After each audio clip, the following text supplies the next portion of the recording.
Get ready, Staten Island. It's time to celebrate 5 years of Ferry Hawks baseball. The Ferry Hawks are back at SIUH Community Park this week against the Hagerstown Flying Boxcars. A 5-game series starting Wednesday with first pitch at 6:30. Thursday at 4 p.m., it's Jewish Heritage Night. Friday at 7 p.m., it's Soccer Night and kids glow around the bases postgame. Saturday at 6:30, it's Broadway Night with postgame fireworks and Broadway Rave. Sunday at 1:30, it's Military Appreciation Day and the kids run around the bases. Visit ferryhawks.com now to lock in your seats. Study and play. Come together on a Windows 11 PC. And for a limited time, college students get the best of both worlds. Get the Unreal College Deal. Everything you need to study and play with select Windows 11 PCs. Eligible students get a year of Microsoft 365 Premium and a year of Xbox Game Pass Ultimate with a custom color Xbox wireless controller. Learn more at windows.com/student offer. While supplies last. Ends June 30th. Terms at aka.ms/collegepc. Sid and Friends in the morning. Entertaining and informative. On the Red Apple Podcast Network. I'm sorry, Sid. Hi. Oh, God, don't be sorry. You kidding me? No, I'm wrapped up in these meetings on peace. And I said, it's between peace and Sid Rosenberg. And I said, let's take Rosenberg, okay? So. You can call this the calm after the storm right now. Things are nice and quiet by Bryant Park. That was not the case at all just a few hours ago.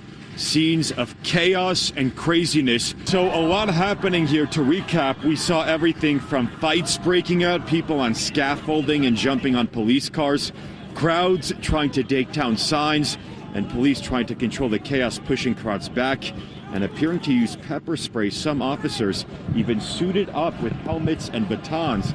Now, the city hosted a Knicks watch party here at Bryant Park last night as the area around Madison Square Garden, that was on very tight security, closures in effect around there because of President Trump's attendance at Game 3 of the NBA Finals.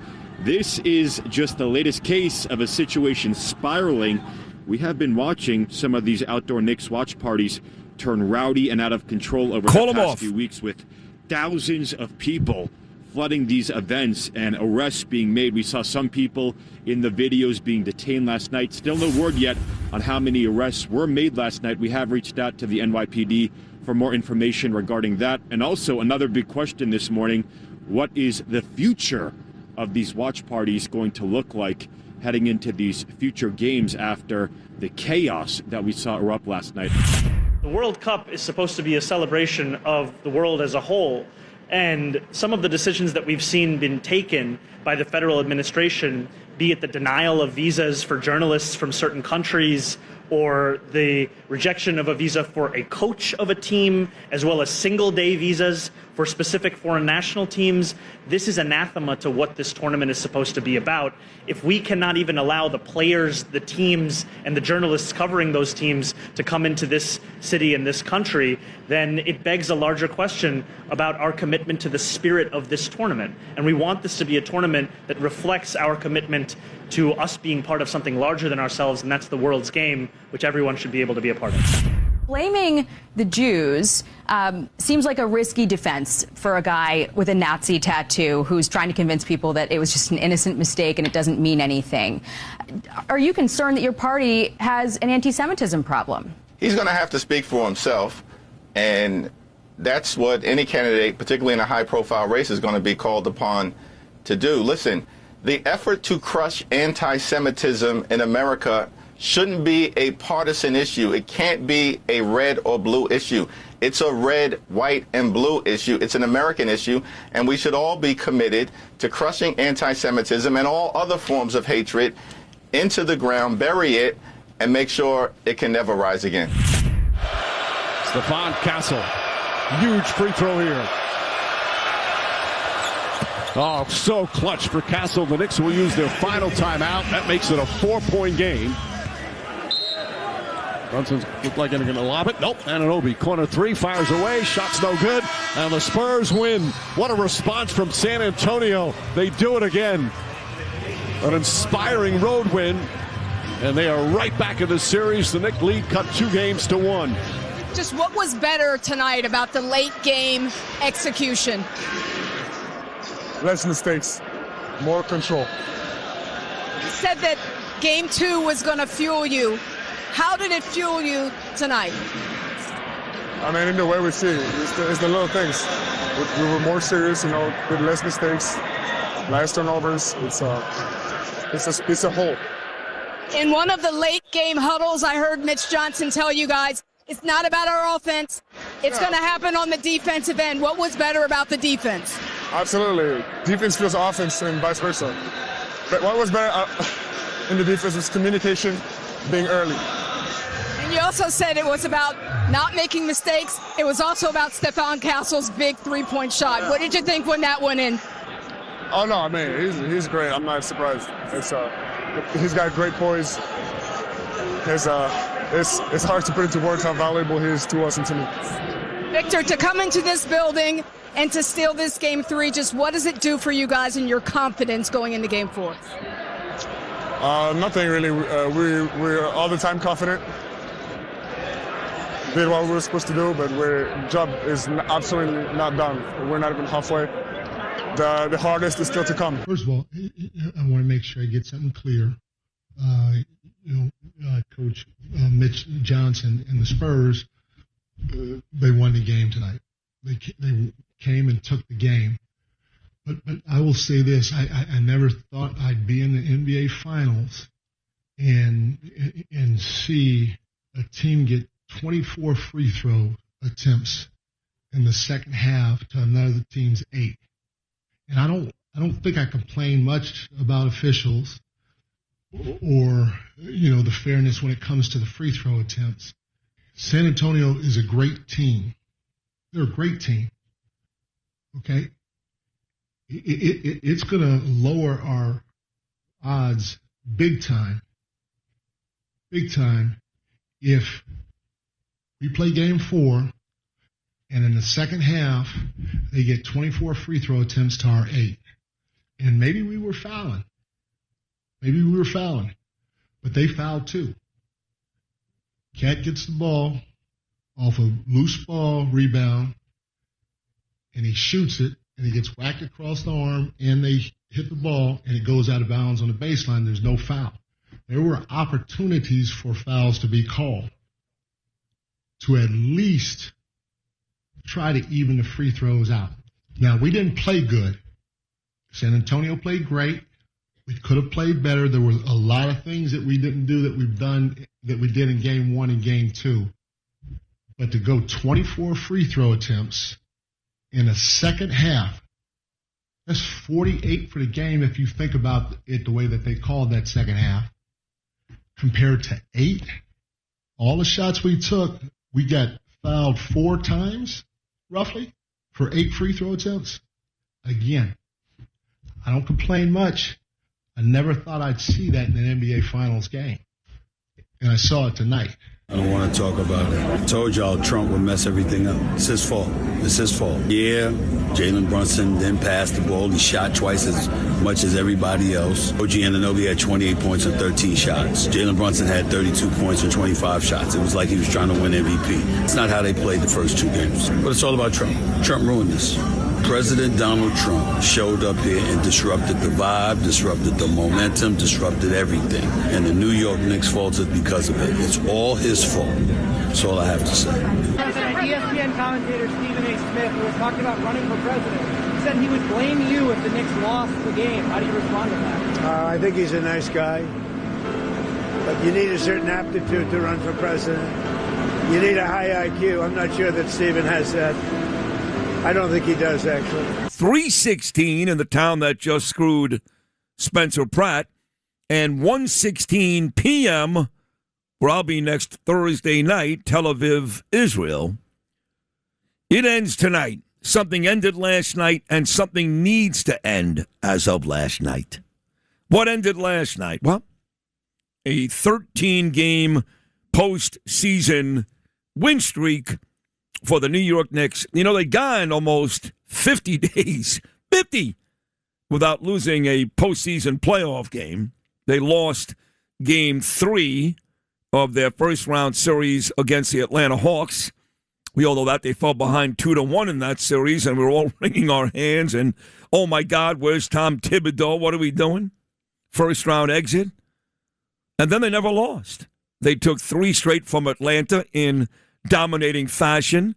They swept 4 straight from Philadelphia in dominating fashion. Despite James Harden and Kenny Atkinson's moronic comments, they blew the doors off the Cleveland Cavaliers in dominating fashion, and they took the first 2 from San Antonio. Certainly game 2 was not dominating fashion. They had to hold on, and Wemby missed a shot that last possession to win. But it was 13 straight.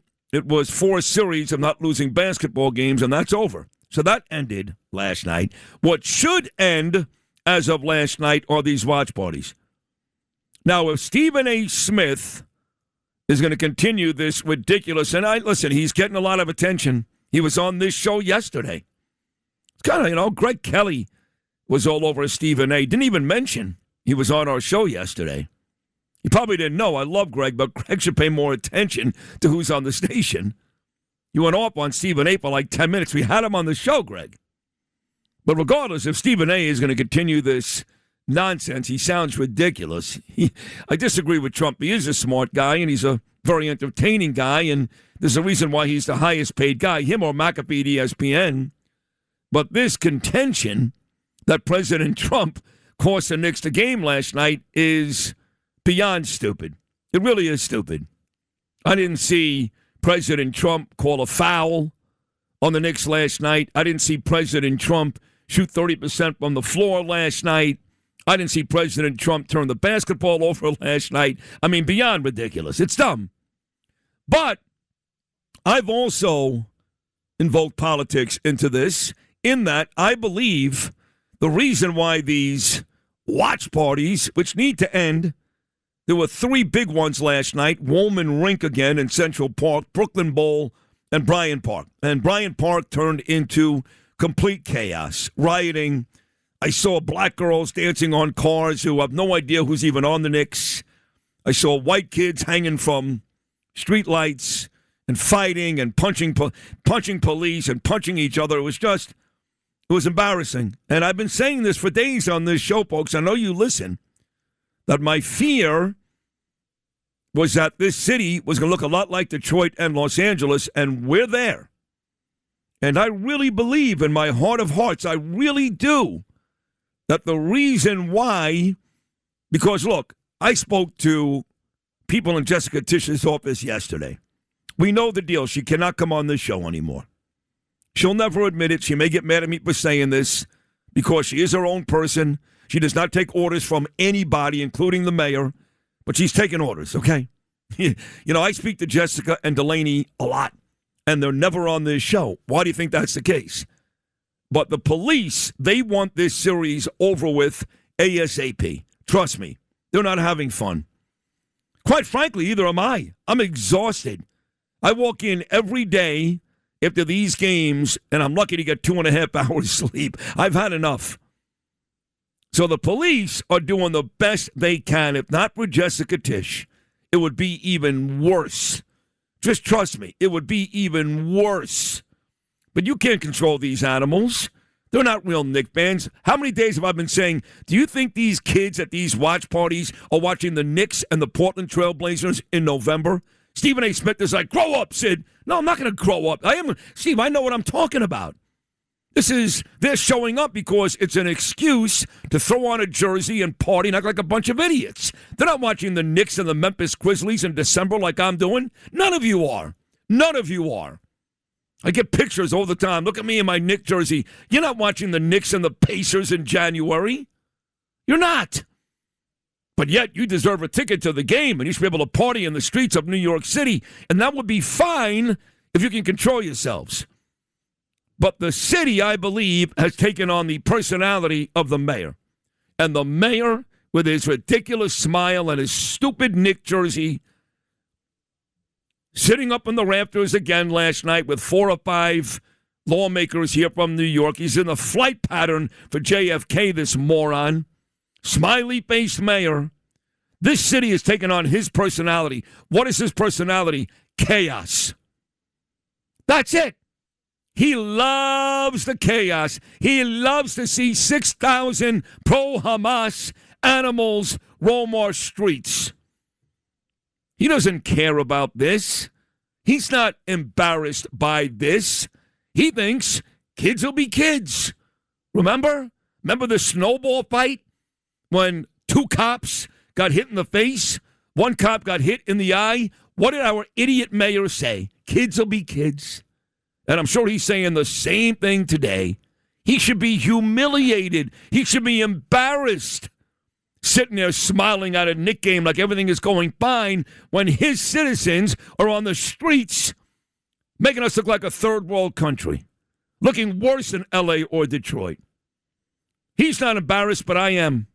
And so when somebody says to me, Sid, why would you ever even consider running for mayor above and beyond the fact that Danielle will divorce me?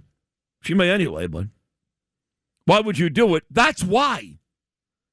That's why. Because I do love this city. I'm the only asshole that came back. There were 1 million cars going south on I-95. You remember as a kid, they had that commercial for interjection? Schoolhouse Rock on Saturday mornings. Lolly, lolly, lolly, get your adverb here. They had one for interjection. And you see this guy stand up at a stadium, and he goes, I'm rooting for the other team. He was the only one. That was me going north on I-95. 1 million cars going south to go to Florida. I'm the moron that came back. Why? Well, you don't give up an opportunity to work at WABC, even back then when we were owned by Cumulus, before the glory days of John and Margot. You don't give that up. And I miss New York. I did. I had no idea the damage de Blasio had done till I got here. It's been a nightmare for 10 years between de Blasio, Adams, and this moron. A nightmare. So I came back enthusiastically and voluntarily. I came back. And I can't stand what I'm seeing with this city. I can't stand it. So when I get approached every day, it's every day. Maybe John Schell is getting that. I don't know. Maybe Michael Rapaport, who actually put on Twitter or Instagram, not in my city, Rapaport 2029. I love Mike. I'm going to be with Mike later on tonight at his documentary at the Tribeca Film Festival. I can't wait. He'll join us on this show today. Maybe Schell and Rapaport are getting calls every day. I doubt it. I am, every day. And I'm getting calls from real politicians. Not Irv in Brooklyn or Johnny in Massapequa. I mean real politicians. This event I went to Saturday night with Mike Lawler and Lee Zeldin. Lee Zeldin, who was in that box with Trump last night, who spoke with Trump on the tarmac at JFK for about 30 minutes. His eyes lit up when I talked about running for mayor. So I know it's ridiculous, and you're going to say, and nobody likes it. What do you mean? The Democrats hate Sid. The Muslims hate Sid. I'm not sure the blacks like Sid. I don't care. I don't care. I'm not sure they like the other folks that are running either. But we need somebody in this city who's going to stand up and be strong against Mamdani. I don't think a Republican's going to win. I don't think Jessica Tisch can win. And I love Jessie. And she's going to be the favorite if, in fact, she jumps in. If not, a guy like me, I've got a shot to, at the very least, represent the Republican Party. I'll beat Curtis. You know, that's going to, I mean, give me a break, please. But this is why I'm even considering it, because this smiley-faced moron is at the Knick game last night, and our streets are on fire. So when you play All-American Rejects, it ends tonight. It's twofold. The win streak is over, and I really think that we should stop all these parties. I mean, you know, the Knicks play 82 regular season games, folks. A lot of you don't know that. You think you're big Knick fans. You know nothing. They play 82 regular season games, 41 here and 41 on the road. 99.9999% of real Knick fans are not in the building. Madison Square Garden seats about 18,000. There are millions of Knick fans. You know what that means? You're home. You're home. You're watching the game, just like Sid Rosenberg did last night. I saw William DeMayo was there and some of the Gravesend cast. I saw Ira and Lizzie Sabetsky. They're there every night, Lizzie, with her half shirts. I saw all the celebrities and wannabe big-timers. I wasn't there. I was fine. It was okay. I survived. And I'm a Knick fan longer, and I did Sports Talk Radio than a lot of you folks and a lot of the folks in that building last night. Point is, the overwhelming majority of us all year long watch the games at home. I don't remember, Noam, a watch party for the Knicks and Grizzlies on December 12th. You're going to say, well, Sid, that's stupid. This is the NBA Finals. So what? So what? If this city can't control themselves, despite the best efforts of Jessica Tisch and our NYPD, you take it away. We're not entitled to that. That's what the mayor wants you to believe. We're entitled to all this. We're entitled. You're entitled to nothing. You don't behave, you embarrass New York City, you take it away. That's it. So I am on the air this morning. Call me a party pooper. I don't care what you call me. I don't believe these watch parties should go on. Tough. Go to a bar. Go to your friend's house. And I'll tell you something else. If you try to do it, you should be arrested. I don't care if you just spend one night in jail, let them out, just miss the game. That'll be your penalty. Because I'm embarrassed by this city. This city that I love, that I'm sitting in right now on 49th Street and 3rd Avenue, right across the street from Smith and Walensky. The city that I'm in every day. The city that I gave a Boca Raton for a bunch of snot-nosed kids, no matter what Stephen A. Smith says, who know nothing about basketball, know nothing about Knick history, that are out there just causing all kinds of trouble. And for the folks that are real Knick fans, tough. So what? If you're a real Knick fan, you love this city too. Why would you want to be a part of that? Why would you want to be standing there and people are pushing each other and cops are getting hit? And it's humiliating. They're laughing at us in other cities. I was really much more upset. I mean this. I was much more upset about the way, once again, not the first time, the way once again New York behaved last night than the Knicks losing the game. I can live with that. We're still up 2-1 in this series. Now, look, I think Game 4 is a big one. I know we do this with every game. That's why I'm out of Sports Talk Radio, because we get silly. Every game is so epic, but I really believe that the Knicks lose this one at home, we're in trouble, because then your series is reduced to a best of 3, and San Antonio regains a home court advantage. Although what's funny is the home team hasn't won yet in this series. Knicks won the first 2 on the road, and San Antonio won Game 3 on the road. But that doesn't mean I'm going to feel good about playing a Game 7 in San Antonio. So if I'm the Knicks, besides bitching about the refs, and Mike Brown was right, that was ridiculous. They got to play better basketball. Truth is, Jalen Brunson, who all of us were willing to put ahead of ahead of Ewing and all these Knick greats, and put him in third behind Clyde and Willis, he has not had a good finals. Sorry. Couple of moments in the fourth quarter game. He has not had a good finals. In fact, he has been ineffective, Jalen Brunson. The Knicks are lucky to be up 2-1. He has not been great. And he wasn't very good last night. Didn't shoot the ball well, turned the ball over. So our hero, Jalen Brunson, he's got to play a lot better, or the Spurs are going to win this series. I'm telling you that right now. I know, it completely changed the narrative. We're going to win every game with the greatest team ever. Well, not anymore. Not anymore. Game 4 to me is huge tomorrow night for the Knicks. So Trump was here, and I was not there. That's why I can't wait to talk to Cory Zelnik. He'll be live in studio in about 15 minutes. Been going to Knick games for 20 years. Second row seats from my dear friend, the commercial real estate mogul. And to me at home, it sounded like Trump got booed. I did hear kind of both, but more boos than applause. Now, Trump will never say that. He's on Air Force One and on the tarmac at Kennedy saying it was a warm reception. I didn't hear that. In fact, I texted Cory right away and I said, I don't like what I just heard. Did you guys hear different than me? I heard much more booing than applauding, which I knew would be the case. It's New York, and you got an arena filled with idiots like Ben Stiller, but to actually hear it kind of bothered me. Did you hear it, Lou? I heard it. It sounded a mix, but then when you can't make out cheers, you know it's booze. Right, that's the problem. Right, so it sounded mostly like booze. Mostly booze. What about you, Noam? Did you feel the same way? Yeah, the thing was, it was weird because they showed him on the big screen during the national anthem. So now you have people booing during the national anthem. It was sort of bizarre. I mean, it made sense to show him because he was saluting the flag. But yeah, I heard boos much louder than I did cheers. Boos much louder, right? Yeah, I did too. And again, Trump is not going to say that.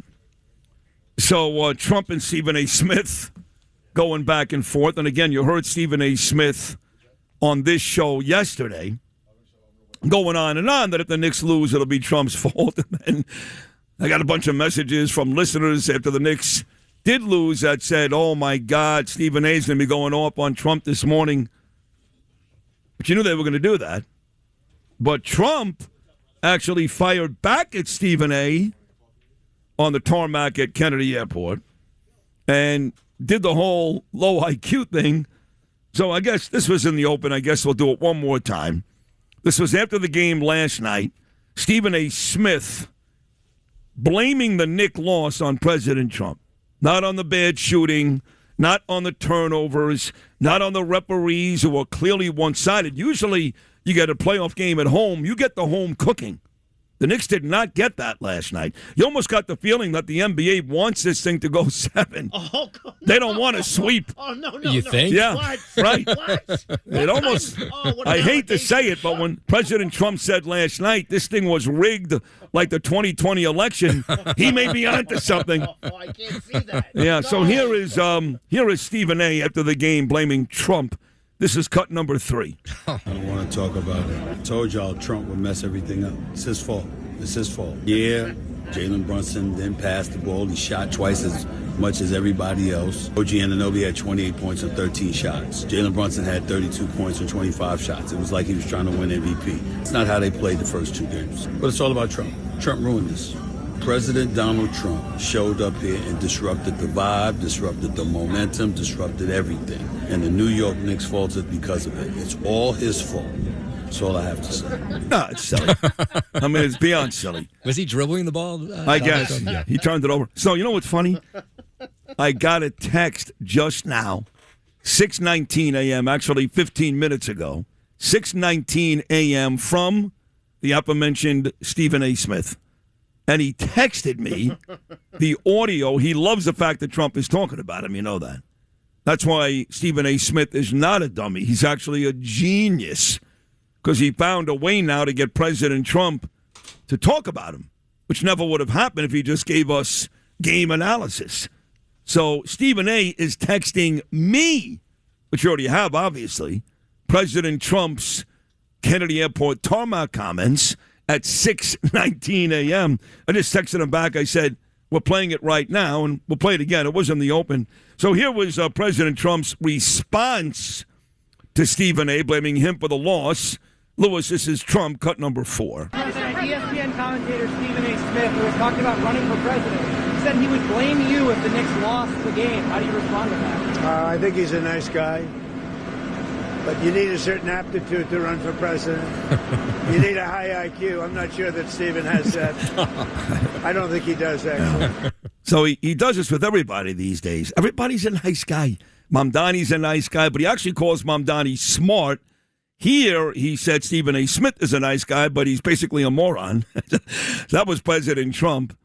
You know, Adam Silver also chimed in before the game, the NBA commissioner, about President Trump. Again, this was before the game, and Silver, like most rational, normal people and New Yorkers, loved the fact that the President of the United States, who's a lifelong Knick fan, wanted to be at the Garden. Here he is, NBA Commissioner Adam Silver, before the start of Game 3 in New York, Lewis, cut number 5. And I'll also say about President Trump, I've been with the league for a long time. I ran NBA Entertainment.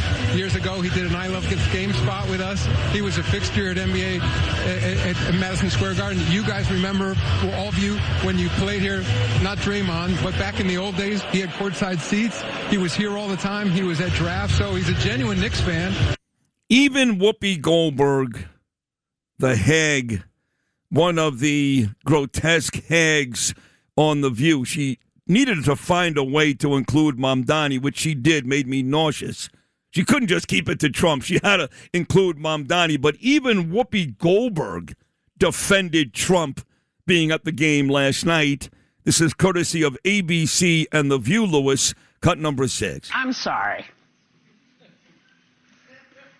Trump and Mayor Mamdani Oh, shut up. are Knicks fans and have been. They're New Yorkers. And you can't, there's nothing either one of them can do to change what's happening in this city for this team. They can't, they're there. Okay, So there's a lot of, jinx us? there's a lot of, No, you know what? I don't think anything can jinx anything. I think these guys are on a mission. They are on a mission. On a mission. They're like the Blues Brothers. They're on a mission from God. And they have been winning and doing everything. And, you could be buck naked up in the box and ain't nobody paying attention. Yeah. Well, certainly if you were, nobody would pay attention. I'll tell you that. I'm leaving. I mean, if Whoopi gets butt naked, I'm running out of there. I'm on a mission to leave. Yeah, you can have my seats. Goodbye.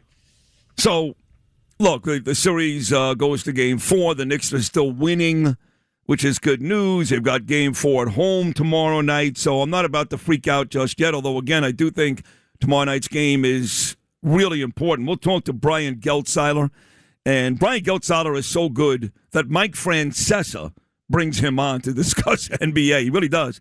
He's been doing my shows for about 15 years, was on with me all the time down in Miami. And he works Sirius XM NBA channel. He joined us before the start of the series, and now we'll get Brian back this morning at about 8:30 before Game 4. But I am really serious when I tell you, and Mamdani won't do it. He won't do it because he loves the chaos. Again, he loves it. Kids will be kids. That's what he says. But we should really cancel. New York should cancel all the watch parties. We don't deserve it. Sorry, you cannot have people getting arrested and breaking stuff and violence with cops and fights in the middle of the street. You can't do it. And you're going to say, well, it's not bad to the masses. Tough. A couple of bad apples can ruin something good for everyone. And we are embarrassing ourselves every night. Again, L.A., they burned the damn city down when the Lakers won, turned cars over, started fights in the street, broke windows and looted. Detroit did the same thing, and now we're doing it. We never did that. Never. Rudy Giuliani was mayor. We won 5 championships. You guys know that? 5. 3 different organizations in our city won championships when Rudy was mayor. 3 different teams had ticker tape parades. The Giants, the Yankees, and believe it or not, the only Stanley Cup winner in about 90 years, the 1994 New York Rangers. Over 2 million people filled the Canyon of Heroes. We didn't have this, but now we have it because it mirrors what we've seen in this city for 3 years. That goes back to Eric Adams. Frank Carone, I'm sorry. That goes back to Eric Adams, and now with this putz. What a disgrace. That's right, Joseph. The great Joe Beningo, which is we no longer have law and order. Again, despite the best attempts, you want to go out there and kill Jessica Tisch, I think you're stupid. I do. I think you're stupid.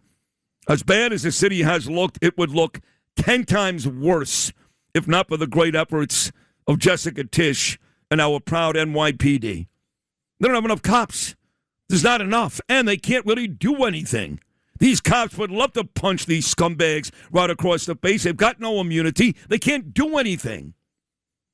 The rioters, the criminals, they've got the upper hand in this city. That's not Jessica Tisch's fault. It's not the cops' fault. So I would ban these watch parties moving forward.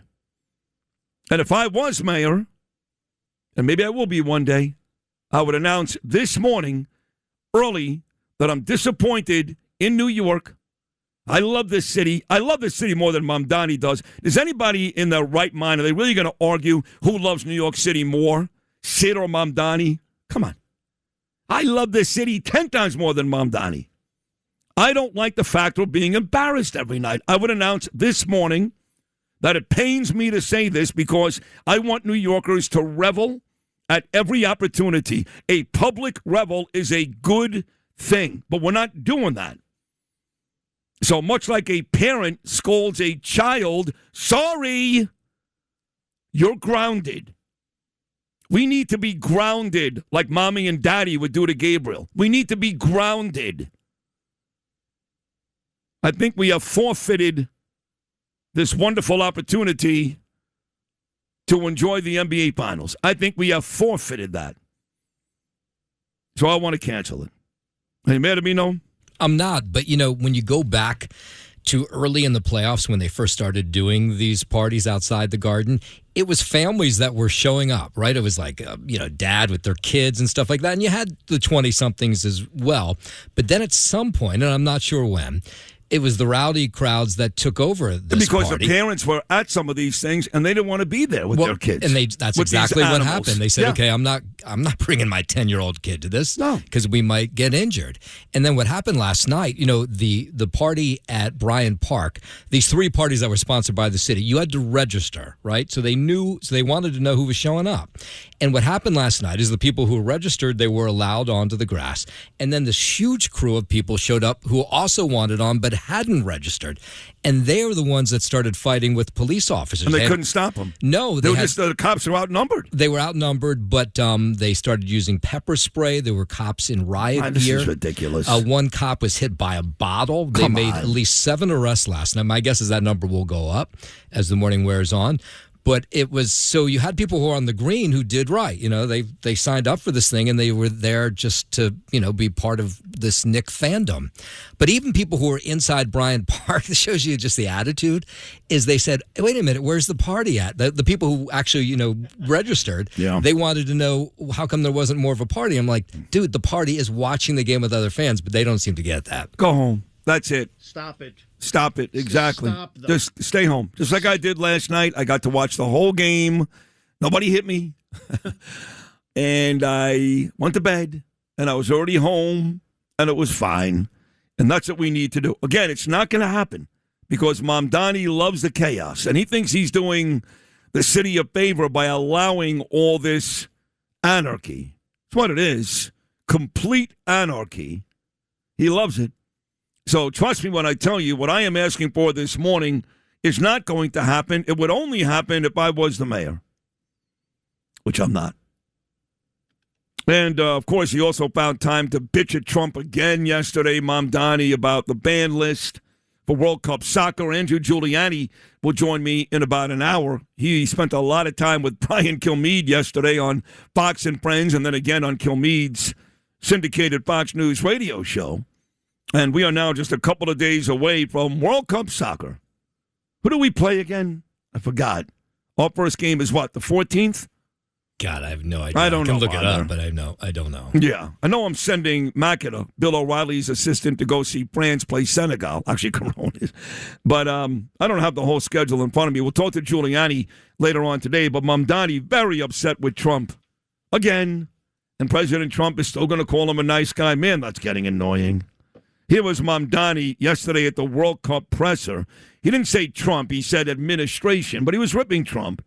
This is Mamdani, Lewis, cut number 8. The World Cup is supposed to be a celebration of the world as a whole. And some of the decisions that we've seen been taken by the federal administration, be it the denial of visas for journalists from certain countries or the rejection of a visa for a coach of a team, as well as single-day visas for specific foreign national teams. This is anathema to what this tournament is supposed to be about. If we cannot even allow the players, the teams, and the journalists covering those teams to come into this city and this country, then it begs a larger question about our commitment to the spirit of this tournament. And we want this to be a tournament that reflects our commitment to us being part of something larger than ourselves, and that's the world's game, which everyone should be able to be a part of. Whatever. Anything else going on in the city that I just don't get? Paraguay is who we play first. Who do we play? Paraguay. Oh, Paraguay. And what is that, Lewis? That is Friday in Los Angeles. Friday in L.A., the United States takes on Paraguay. We won't see the U.S. team here unless they make it all the way to the finals. I think all those games are out at SoFi Stadium or out west. Aren't they going on strike there also? Yeah, well, the workers, they're looking for $30 an hour, and they say they're not being treated right. So, they've authorized a strike to walk off the job. It's like 2,000 people who work at SoFi Stadium. What a mess. California is such a mess. It is official now. Spencer Pratt has lost. No more of this. Well, they're still counting votes, and there still is 16% of the votes out there, but they've called it now. They've made it official. It will be the incumbent Karen Bass taking on that DSA psycho Nithya Roman in November. Spencer Pratt has now officially lost. And he's claiming it was rigged. And, of course, President Trump is claiming it was rigged. And I guess Sid Rosenberg is, too. Trump walked off the set with Kristen Welker, NBC Meet the Press on Sunday, because she didn't want to hear it. She said, listen, we knew it was going to be slow. We knew it was going to take 5 or 6 days. We know a lot of these mail-in ballots are Democrats. Sure they are. It's rigged. They cheat. So Spencer Pratt now is officially done, Noam. He's out. He's out. Yeah. Now, the governor race, Becerra is going to win. And by the way, Becerra is going to win in November, too. Just so you know, it doesn't matter whether Hilton stays. Hilton right now is up about 2.5 points over Tom Steyer, who has been gaining in that governor's race, too. But it does look like, unlike Spencer Pratt, Hilton may hold on. But Hilton's not beating Becerra come November. You know that, right? No, there's no way. Right, so you're going to be back. In all likelihood, you're going to have the governor is going to be Becerra, who's a lunatic Democrat, and the mayor is going to be the incumbent lunatic Democrat, Karen Bass. So California pretty much remains the same. No, nothing will change Nothing at all. changed. Might You get go from worse, Gavin actually. Newsom to Becerra, who may be worse, and you keep Karen Bass. So you think the Californians learned, oh, my God, what a mess. Our state's a mess.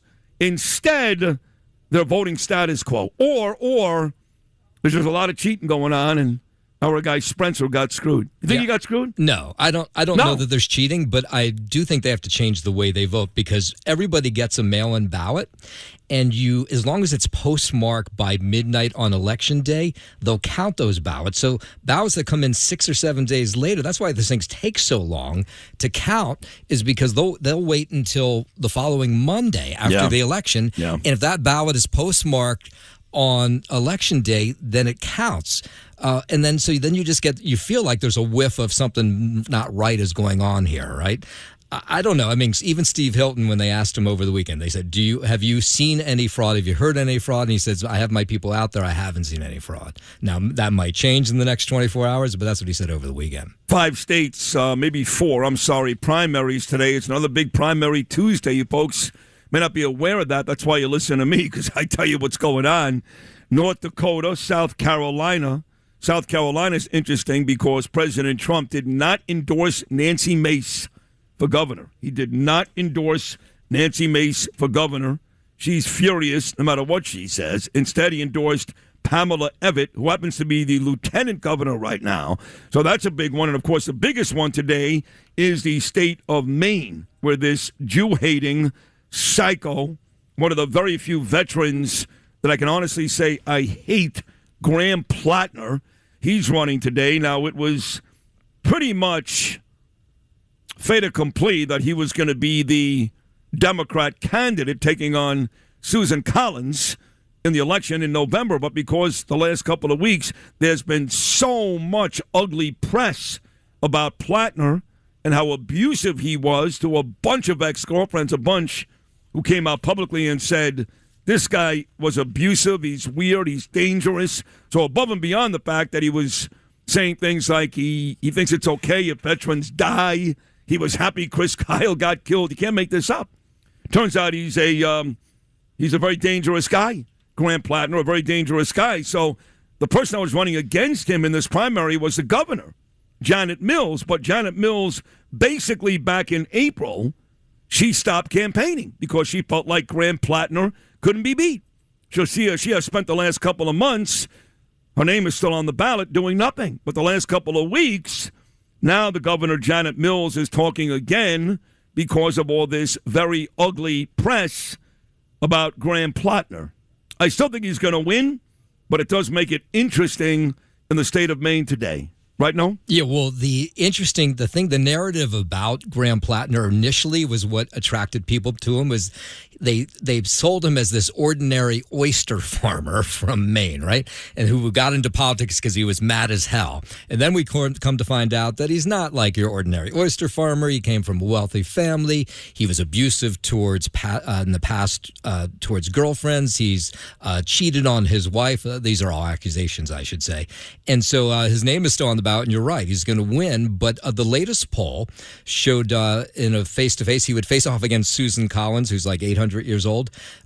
She would now win the race. She because, would? Yeah. That's changed over the last couple of weeks. Yeah. She basically is either even or ahead in some polls. Can't stand her either. Yeah. I like him less, trust me. But she's part of that whole crew, Lisa Murkowski and the idiot who lost in Kentucky, Thomas Massey and Rand Paul. She's part of that whole anti-Trump crew. Whatever Trump wants, I basically don't. So I never would have thought I'd be rooting for Susan Collins, but certainly she's much better for this country than Graham Platner. So we're going to see. All those states are in play today, so a lot going on, folks. There's a lot going on. We got a lot of great guests stopping by today. Caroline Shinkle, she's running in New York 12. Now, tonight they've got a debate. She's a Republican. But tonight they've got the Democrats debating. I think there's 5 of them. Alex Boris, I guess he's a big name. I don't know who he is. But 2 names you certainly heard of. Jack Schlossberg, he's a Kennedy. And George Conway, the ex-husband of Kellyanne Conway. And I believe that debate is at Baruch College, my alma mater. Later on tonight, we'll talk to the Republican candidate, Caroline Shinkle, in the 9 o'clock hour. The great comedian and actor, big Nick fan, Michael Rapaport. Again, he has his documentary will open tonight. I'll be there at the Tribeca Film Festival. And the name of it is Am I Canceled Yet? Talks about his love for Israel and the Jewish people. Going to be an amazing doc. He makes great docs, Mike. So I'll be there tonight. He'll be on at 8:50. NBA, Sirius XM, Bryant Geltzeiler is back at 8:30. We'll talk to Bo Dietl. We'll talk to Cory Zelnik live in studio next. We'll talk to Andrew Giuliani. Sid and Friends in the morning on the Red Apple Podcast Network. The president, again, on the tarmac at JFK last night before leaving after the Knicks loss, did address the Iran situation, and it looks like Israel and Lebanon have stopped, or Israel and Iran have stopped the firing. My daughter is still there, and I was very nervous the last couple of days, to say the least, but it looks like that has stopped. Now, again, we have no idea how long that's going to be the case. I'm supposed to be in Israel in 9 days. I'm supposed to speak at the second annual JNS International Policy Summit at the Waldorf Astoria in Jerusalem in less than 2 weeks. And you never know. Start firing up these missiles again, and that'll be that. It's already been postponed once, this summit. But it does look like, at least as of today, things have calmed down. They did their thing. We did ours. And now President Trump saying late last night this Iran deal could be done in as little as 2 to 3 days. What is the latest with that, Noam? Yeah, well, not sure that's going to happen, because part of that ceasefire deal, at least this is what Iran has said all along, is that Israel has to stop its fighting in Lebanon. And we heard that the president said on Air Force One last night that he had called Bibi Netanyahu, the prime minister of Israel, and said, you got to stop this. But it continues today. They were back in Lebanon firing, bombing they were? sites. Yeah. Because I think the president intimated that Israel had stopped. Maybe they did, but I'm seeing that there were some bombings this morning, so it has not stopped. Yeah, Bibi's not going to stop. Because I heard the president actually defend Bibi, saying, hey, look, they fired at them. What do you want the guy to do? But now he's going to stop. But you're saying he may not stop. Maybe this is the last lick. He just had to finish something off. But, right. In Israel, the prime minister is not incredibly popular. Not sure what would happen if there was an election today. He'd win. What are you talking about? We just had this conversation with Trayman yesterday. I know, in fact, he said he'd win easily. Yeah, I don't know. Easily. But more importantly is that he does have most Israelis, when they poll them with this operation in Lebanon, something like 70-80% say they're on his side. They want him to root out Hezbollah once and for all, and that he should continue on no matter what the president tells him to do. Yeah, if I was in Israel, I'd say the same thing. I don't care what the president says.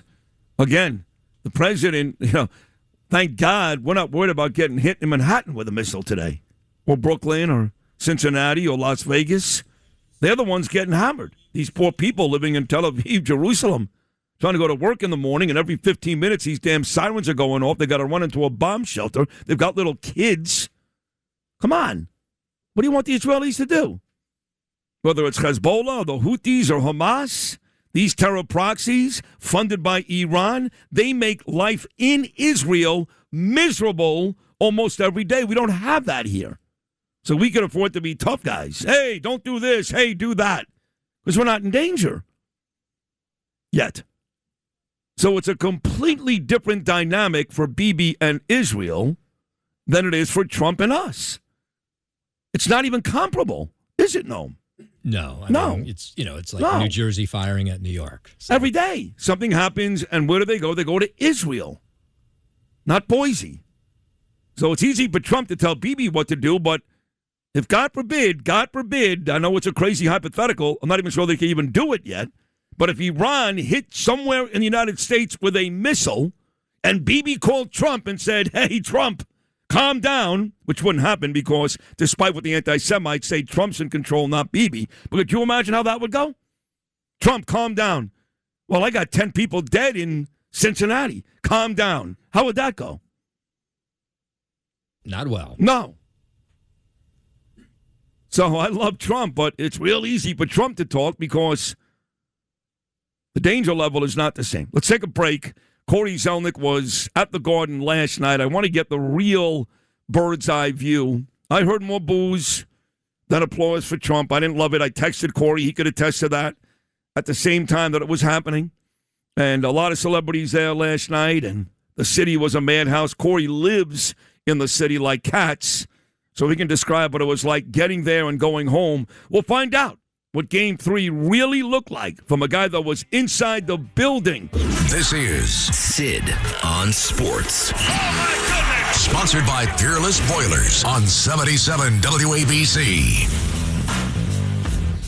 Justin Ellick here with your sports update, sponsored by Pete Morgan of Peerless Boilers. Go to peerlessboilers.com to find a deal under you. Peerless Boilers, the world's best-built boilers at the Garden. The Knicks suddenly have some work left to do and their 53-year championship drought, losing 115-111 in Game 3 of the NBA Finals to cut their lead to 2-1 in the best-of-7 series. Spurs handed the Knicks their first loss in 46 days in front of a Madison Square Garden crowd that did include President Donald Trump. The Knicks had their 13-game winning streak, the second longest in NBA postseason history, snapped and missed a chance to move to the brink of their first title since 1973. Knicks coach Mike Brown complained about the Spurs' 24-8 advantage in free throw attempts in the second half. Jalen Brunson scored 32, and OG Anunoby had 28 for the Knicks. Now San Antonio can tie the series tomorrow night at MSG and are guaranteed another game at home with Game 5 scheduled for Saturday in San Antonio. Let's head to the Diamond in Cleveland. Cody Bellinger had a 2-run single with the bases loaded in the 10th, and the Yankees defeated the Guardians 7-5. Up next for the Yankees, Garrett Cole gets a start in tonight's Game 2 of 4 against the Guardians. First pitch from Cleveland is scheduled for 6:40. Tonight, the Mets back at it after an off day yesterday. They'll open a 3-game set tonight at home against the St. Louis Cardinals. 7:10 p.m. start there. Freddie Peralta will get the ball. And the Stanley Cup Finals picks up tonight as well. Game 4 between the Hurricanes and the Golden Knights out in Vegas. 8 p.m. start there. Vegas leading the series 2-1. That's your sports, sponsored by Pete Morgan of Peerless Boilers. Go to peerlessboilers.com to find a deal under you. Peerless Boilers, the world's best built boilers. I'm Justin Ellick on 77 WABC. Sid and Friends in the morning on the Red Apple Podcast Network. Cory Zelnik, dear friend of mine, like my brother. Amazing commercial real estate guy here in New York. Season ticket holder for how many years now, Cory? I think it's about 23. 23 years. And you're on the second row. Yes. You have great seats. You're right there. And you were in the building last night, but I want to go through the whole process. So take me to a couple of hours before the game. You live, I guess it's the Upper East Side, right? Yeah, I'm on the Upper East Side, but I came from the office in Midtown. Okay, 49th and Madison. Yep. So you make your way to Madison Square Garden. About what time and what did you see? We got to 32nd and 6th at about 6:10, 6:12 or so. So you're a good 2.5 hours before tip-off. Well, yes, but they had put out announcements. The Garden put out announcements. The public put out announcements about being there 2 hours in advance of the game, which was 8:30. So 2.5 hours before, you're out there on 6th Avenue, 32nd Street, you're a block away. And the picture you showed me, I have to admit I did see it. But it looked like a sea of people already. It was a sea. We walked. I met Bailey first, so we went down together. That's his daughter, Bailey. I didn't want, we had to be together for this whole nonsense. And we get there, and a guy calls my name. I see a friend of mine, so we sort of moved to the front of the crowd. They held us 6:30. They were waiting until exactly 6:30. So at 6th Avenue, they open up. They're letting in 2 people at a time. That's it. Yeah, and there were people there behind me. They wanted to storm the gates. Okay, they were yelling and screaming. I'm sure they were complaining about President Trump. Right? President Trump. Some guy was worried about his T-shirt on his seat. Things. Really important. Really important stuff. The game is still 2 hours away. Yeah. Let us in 2 by 2. We get screened at 6th Avenue. Walk to 7th Avenue. Get screened again. Then led into the Garden where you get screened again. Third time. Yeah, the third time, but the Garden is the normal. You do that at every game. And then we were in. And it really was smooth. People just get ornery. Well, how long would you estimate it took you then for those 3 screenings? It was nothing. It took 10 minutes at most. What? Yeah, that was it. Wait a second. You made your way from 32nd and 6th into Madison Square Garden with that amount of people in 10 minutes? In 10 minutes. We got inside. Bailey and I got inside. We got inside to eat. Okay, and inside the Delta Club, I don't know if you ever noticed, there's a clock that tells you when the game's going to start. Yeah. And so we usually get there, and it says 45 minutes. We got in, it said 97 minutes until the game. We didn't know what to do with ourselves. Well, that's a great job by the city. I had no idea. They really did. They really did. No idea. Okay, so you're inside the building, and you sit again second row. Your seats are every bit as good as the biggest superstars in New York City. And we know the regulars, Ben Stiller, Spike Lee. Watching on television, they pointed out Eli Manning was sitting next to Derek Jeter. They showed Jay-Z. Anybody else that you saw there last night that you don't see regularly at Madison Square Garden? Well, quite frankly, Jay-Z doesn't come that often anymore. He showed up for one playoff game against Cleveland, and he showed up for this game. He's a Brooklyn Net guy. He owned a piece of the Nets for a while. Yeah, back in the day. And look, he's a New York guy. Everyone loves seeing him. They make a big deal about him. And he goes with Beyonce, right? They come together. No. Well, he did last game. No. No? No Beyonce. No Beyonce. Bailey was hanging out with Jay-Z on the court before the game. No kidding. Yeah. So there was none of that. Monica Crowley was sitting in Bill O'Reilly's seats in front of me. So Bill wasn't there. He was not there. But Monica was in O'Reilly's seats. Now, why wasn't Monica in the suite with President Trump? I don't know, but she's his ambassador. She was a better place. She was. She had better seats. Of course. And Howard Lutnick was in his regular seats across the court on the floor. He's on the floor across the court every game. Yeah, he when he was just a businessman, he was always there. So Right. he's a regular. Right. So you had that. And He was actually the one guy at that rally I was at in Rockland County for Mike Lawler a couple of weeks ago, when Jackson Dart introduced the president. It was Howard Lutnick. He was the guy. This was probably still during the Cleveland series that screamed to that crowd of 6,000, "Let's go Knicks." There you go. Yeah, there you go. No. I think, by the way, side note, I think they've done a good job of keeping him sort of on the low. Lutnick, After the Epstein stuff. Yeah. No question. Anybody else you saw last night that, was kind of cool? I look, I go all the time, and Chris Rock was there. Some of the I like seeing the regulars that come all the time. Yeah. The one. Do you get along with Spike Lee? Spike and I don't speak. You don't speak. Okay. No. Do you not like him, or you just? I'm not a huge fan. Right. I'm not a huge fan. God, I love you.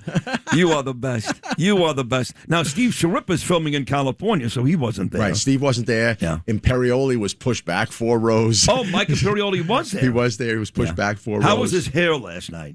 It was gray and tight. It's grown in a little bit. Because he had that crazy, like Jay-Z last night. What the hell was that? Yeah, I think. I know you want to show everybody you're black, but take it easy. Calm down. He took the cornrows. He took the cornrows out. Oh, he looked ridiculous. Was Whoopi Goldberg there? No, right? Whoopi was not there. Yeah. I saw Jon Stewart was there. Oh, he loves me. Yeah. Calls me the Jewish Thanos. All right, so a nice celebrity crowd, and now we start the game. Mm-hmm. And look, the fact is that the refs seemed one-sided last night. Mike Brown never complains. He complained about it after the game. 24 second half free throws for San Antonio to 8 for us. And Brini was doing a good job. See, I'm watching it on TV. You're there pointing out those guys, some of the real physical fouls that San Antonio was committing even early in the game that the refs never called. Yeah, I agree. Look, this has been the most physical series. This is like Detroit, Chicago. I'm okay back in with the that. day. I'm okay. Yeah. It's the NBA Finals. Let them kill each other, but at least be fair about it. 100%. And that disparity, you can't take that away. I will say though, I love Captain Clutch Jalen. He held the ball a little too much. He hasn't been good the whole series. Let's be honest. He has not been good the whole series. Agreed. Yeah. But what balanced that was Bridges and Towns. Bridges, you know that Mikal Bridges took 5 shots last night? That was it. 5 shots. He was actually taken out of the game in like 3 minutes. I couldn't believe what I was watching for Landry. And he also didn't have his best game. He missed his first 4 shots. A lot of things didn't go well. They didn't play well. Bottom line is, and I know we always say they didn't play well as if there's no competition. Right. Like we never give the opposing team any credit. Our team is, we didn't play well. Well, maybe San Antonio just played better. They did win the Western Conference. They're a great basketball team. Most of the experts not in New York, Knicks fans, had San Antonio winning this series in 7. So they outplayed us last night. 100%. And they're young, and San Antonio and OKC are going to go at it for years out west. Many years. Very good, very good. Well, do you think then the window, because this is what Stephen A. Smith said on this show yesterday, that what you just said, San Antonio, they're probably here 2 years early. Yes. They could be great for a decade. Oklahoma City, same thing. He seems to think the Knickerbocker window is a lot shorter. I agree 100%. Okay. You know, look, we have some more age on our side, and some of these guys may not be around next year. We have our certain contracted players, but clearly San Antonio and OKC, much younger. Yeah, great. So now the national anthem starts. Actually, before the game, we went into the game early. I missed this part. It's kind of important. And they show President Trump. And I'm at home again. I'm watching on TV, so I'm not there. And I text you. First, you sent me a picture of President Trump up there in the suite. You sent me the picture so I can see Witkoff, his granddaughter Kai, the president, and Dolan, who I didn't recognize. He's wearing jackets like I would wear. And a tie. And he wore a tie. Right, Jimmy never wears a tie. So then they they show the president. They didn't introduce him. They show him, and I heard more boos, and I texted you, and I said, I didn't like what I just heard. Now, I've been told this morning, President Trump said he had a warm reception. My guys are saying, well, we heard a smattering of boos and applause. But from where I was sitting, I didn't like what I heard. No, I would tell you you're probably 75-25 on the boo meter. Yeah, there were some people cheering. Yeah, me amongst them. And quite frankly, it was not a Kathy Hochul moment at a hockey game. Well, she got 100% boos. Right, they blew her out. So did Mikey Muhammad Sherrill in New Jersey after Jack Hughes won the gold medal. She did the first New Jersey Devil game. Both governors in New York and New Jersey got 100% boos, but you're thinking probably 75% boos for Trump? If I had to measure it, I would go that way because it was certainly not 100% boo. Did they show him again at all throughout the game? You were watching. I don't know. No, in the arena. Did they put him on the big screen? They never put him on the screen. They never put him on the screen? No, they just called him up. They said he was there. I'm sorry. They put him up on the initial introduction. They did. Yes, and then they didn't. But they did didn't Mike show him. Even say President Trump, ladies and gentlemen? The PA announcer Mike. Did he say anything about? No, he didn't do that. None of that. He did salute during the national anthem. Trump they showed him. Yeah, I think that's what they showed him doing that. Yeah, on TV for a quick second. And that was it. Yeah, and on the announcement that he was there was when they did the booing and the right. So do you agree with Stephen A. Smith that the reason why the Knicks lost last night was because President Trump was in attendance? I could not disagree more. I mean, it's the stupidest thing I've ever heard. I know, but he's doubling down on it and tripling down on it. And then Chuck Schumer, that asshole, who I actually tweeted directly yesterday. Oh, man, I ripped Chuck Schumer a new anus. You should go back and look at my Twitter, at Sid Rosenberg 19, at Sid Rosenberg 19. I pummeled Chuck Schumer. He's on Twitter saying pretty much the same thing. Hey, Trump, stay away. It's ridiculous. Hakeem Jeffries, what are they talking about? I will tell you, for those guys who tell you that we lost because Trump was there, I will give you this. I think we lost because Dolan was up in his suite and not in his regular seat. I will tell you that, okay? Because I at one game, I don't know if you know who Gary V is, Gary Vaynerchuk. He's a huge following. He's a big marketing guy. Gary V, sure. Okay, and I know him from some business ventures. I walked in one night, and he was literally sitting next to me. He was in the seats next to me, my guy. Yeah. And so I walk in, I say, and we hug it out, and I sit next to him. We talk all night. We're hugging and everything. But I normally sit in the other seat. So Bailey and I switched so I could be with Gary. Yeah. That was the one game they lost to Atlanta. So I got ripped by all of my friends for switching seats. You're the fault. You're the reason. I think Dolan being up there is why we lost. That's why we lost. Tell me what it was like. That's hilarious. Tell me what it was like trying to exit the building, especially after a loss. We haven't seen a loss from this Knick team in about 50 days. I got to tell you, you're talking all day about these watch parties and the noise and the riots outside on a normal day. Cancel them. It was a morgue. Walking out of that place. It was Bailey and I looked at each other. We couldn't believe it. Yeah. But I will tell you, I had a moment. I thought of you because I blew it. We're walking out of the arena. We're coming down the steps, and I guess he came down the elevators or whatever, and we're just walking out smoothly and whatever quickly, and all of a sudden, literally through a regular singular door, I squeezed through, and the guy on my right is Mamdani. No way. Yeah, I totally choked. I totally choked. That's kind of like the moment where Spike Lee walked up to me opening day at Yankee Stadium, and I'm looking at my phone, and Danielle goes, "Did you just talk to Spike?" I didn't realize it was even standing there. I blew it. I said I'm going to see Sid tomorrow, and I totally choked. Well, if you saw him coming, would you have said something? I probably thought not. No, I wouldn't do like an a-hole type of thing. I thought about it, and I said, I would just say, please stop killing the city. Yeah, I think that'd be my line. Yeah. Just so 4 goons wouldn't beat the hell out of me. Because they were there. They were there. So wrapping up this amazing conversation, I'm so glad you came in today. This is going to be the highlight of the show. You'll be back tomorrow night for Game 4. Yep. All right. And the president's not going to be there. So if the Knicks lose tomorrow night, are we still going to blame President Trump for ruining the mojo all the way back before the start of Game 3? One, I heard he still may be there, although now that they lost, he probably will not. He may come back because he went to D.C. last night. They always have to, if they're in the United States, they always sleep in the White House. Okay. That's like a presidential thing. That's how it works, right. But more interesting, I heard that some young lady named T. Swift Taylor may be there. Front row.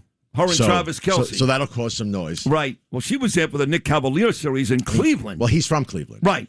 And they're big. They love Bernie Kosar. They're big Cleveland fans and all that. So, all right. So maybe not Trump, but maybe Taylor Swift. Yeah. And if they wind up getting married in Madison Square Garden, you think you'll make that? I don't know, but they are talking about getting married in Madison Square Garden. Yeah, I think that's a bait and switch. Yeah. I think it's a bait and switch. Talking about making that, the question is, what New Yorker is going to step up tomorrow? I get last night, President Trump, blah, blah, blah. What New Yorker is going to step up tomorrow and make sure that I'm in the building? I mean, you had Mamdani and Hassan Piker at Madison Square Garden last night. How was Sid Rosenberg not there? It's really unbelievable. Right? It's frightening. Lifelong Knick fan, WFAN sports guy. What New Yorker is going to step up a Lutnick? You're not coming back again. Put Sid Rosenberg at the Garden tomorrow night. Andy Epstein was there, your buddy? Of course he was there. He was in San Antonio, too, for those games. So I love Andy Epstein. I know. He's one of the nicest guys ever. I think you need a louder voice to get to communicate with some of your people. Okay. To reach out. I'm saying it now. 2 things have to happen. You got to cancel all the watch parties, and one of you guys has to make sure that I'm in the building. It's not a lockout game. We can't win the title tomorrow night. We just lost a lot of the tarnish, all right? The tarnish is over, I should say, because we can't win the title anyway. Make sure I'm in the building for Game 4, right? Yes. That's it. It's tarnished tomorrow night. Mike Brown, if they voted for Coach of the Year after the regular season, he'd be it. I think they're going to bounce back. You do? I think they're bouncing back. Knicks in how many? I still think Knicks in 6. Knicks in 6. All right, great to see you. You're so handsome still. You look like $1 million. Thanks for having me. Seriously. No, I love you to pieces. I love you too. You're a great New Yorker, a great American, and a great brother, and a great friend. Thank you. Cory Zelnik, ladies and gentlemen. His aunt says, my nephew's a real estate mogul. He's a commercial real estate mogul. He's in the building. He's there every night, folks. When it's cold in November and you guys don't care about the Knicks, you know what I'm talking about, right? When you don't care about the Knicks, now you're showing up every night. He's there. We'll take a short break. Still more to come. Andrew Giuliani, Bo Dietl, Bryant Geltzeiler, Caroline Shinkle, and Michael Rapaport. A great guest list the rest of the way.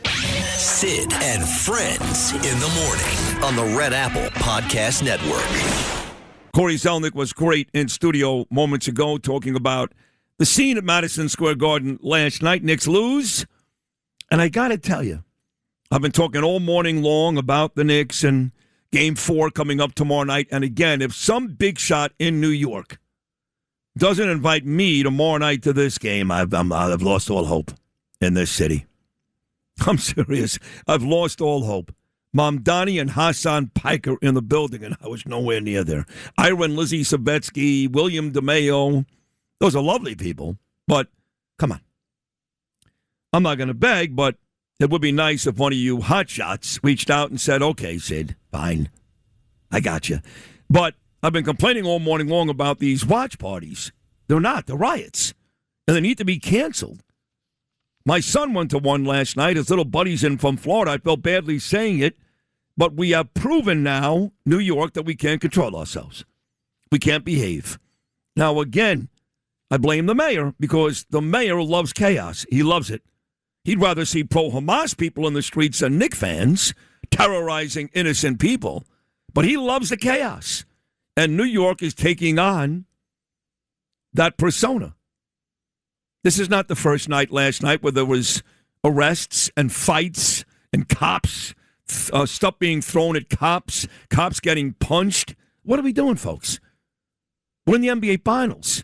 This is supposed to be a celebration, rejoicing, win or lose, right? We won Game 2 out in San Antonio. We had 26 arrests. We lost last night. It doesn't matter. I keep saying it. Stephen A. Smith argued me last. I don't care what Stephen A. says. I really don't. I don't care what anybody says. These are not Knicks fans. They're not. They are not watching the Knicks and the Portland Trailblazers like I am in November. They're not watching the Knicks and the Memphis Grizzlies in December. They're nowhere near Madison Square Garden when Cory Zelnik is freezing his ass off to go inside and watch the Knicks play the Pacers in February. They're a bunch of stupid kids and adults, half drunk, half high, like the lady who fell into the trash chute in Hackensack yesterday, that just want to cause trouble. And we shouldn't allow it. We are looking like L.A. and Detroit. We're an embarrassment. This is why I have to consider, knowing I'll lose, I still have to run for mayor. Sorry, John Schell. Sorry, Mike Rapaport. I think I have to run. Because I can't watch my city act like this, and the mayor loves it. He loves it. Now this moron is talking about having a watch party. The lottery starts on Thursday. Another watch party. This one in Central Park. July 19th for the World Cup final. He wants to put 50,000 people in Central Park. The lottery is Thursday. 50,000.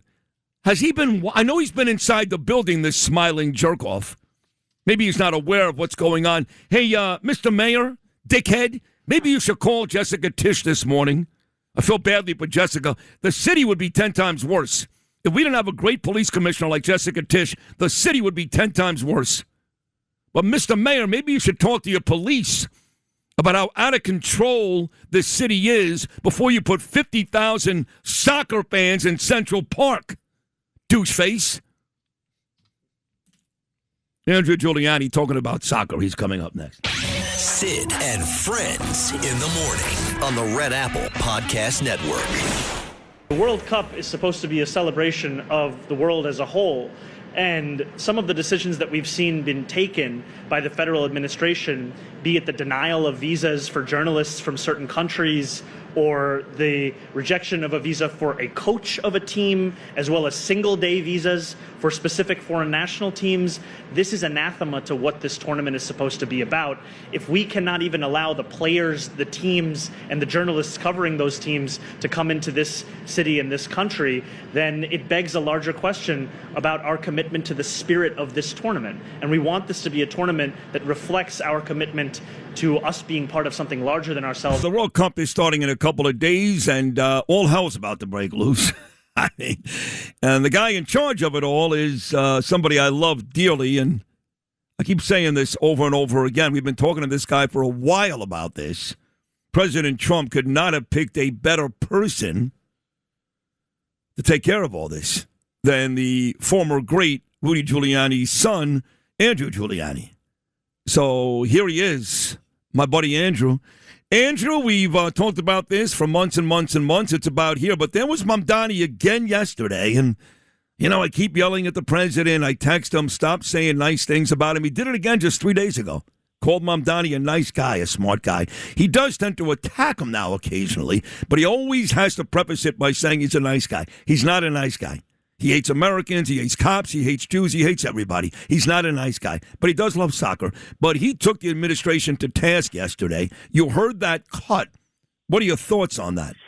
Sid, first off, and always great to be on with you. But Thank I can tell you, this is just an example of the mayor lying directly to New Yorkers. There has not been one player that's been denied a visa coming in for the World Cup. 35 of the 40 teams that will start in the United States have come into the United States. Not one player has been denied a visa. Not one. Not one coach. Well, what about this coach from Somalia? This guy who's a big deal, I guess. He's not a coach. This guy is a ref, and this guy was talking to very bad people. There's a very good reason why he didn't. Secretary Rubio made very, very clear the other day that we are not going to allow terrorists to use the guise of a soccer tournament to come into the United States, and that is the position of the U.S. government.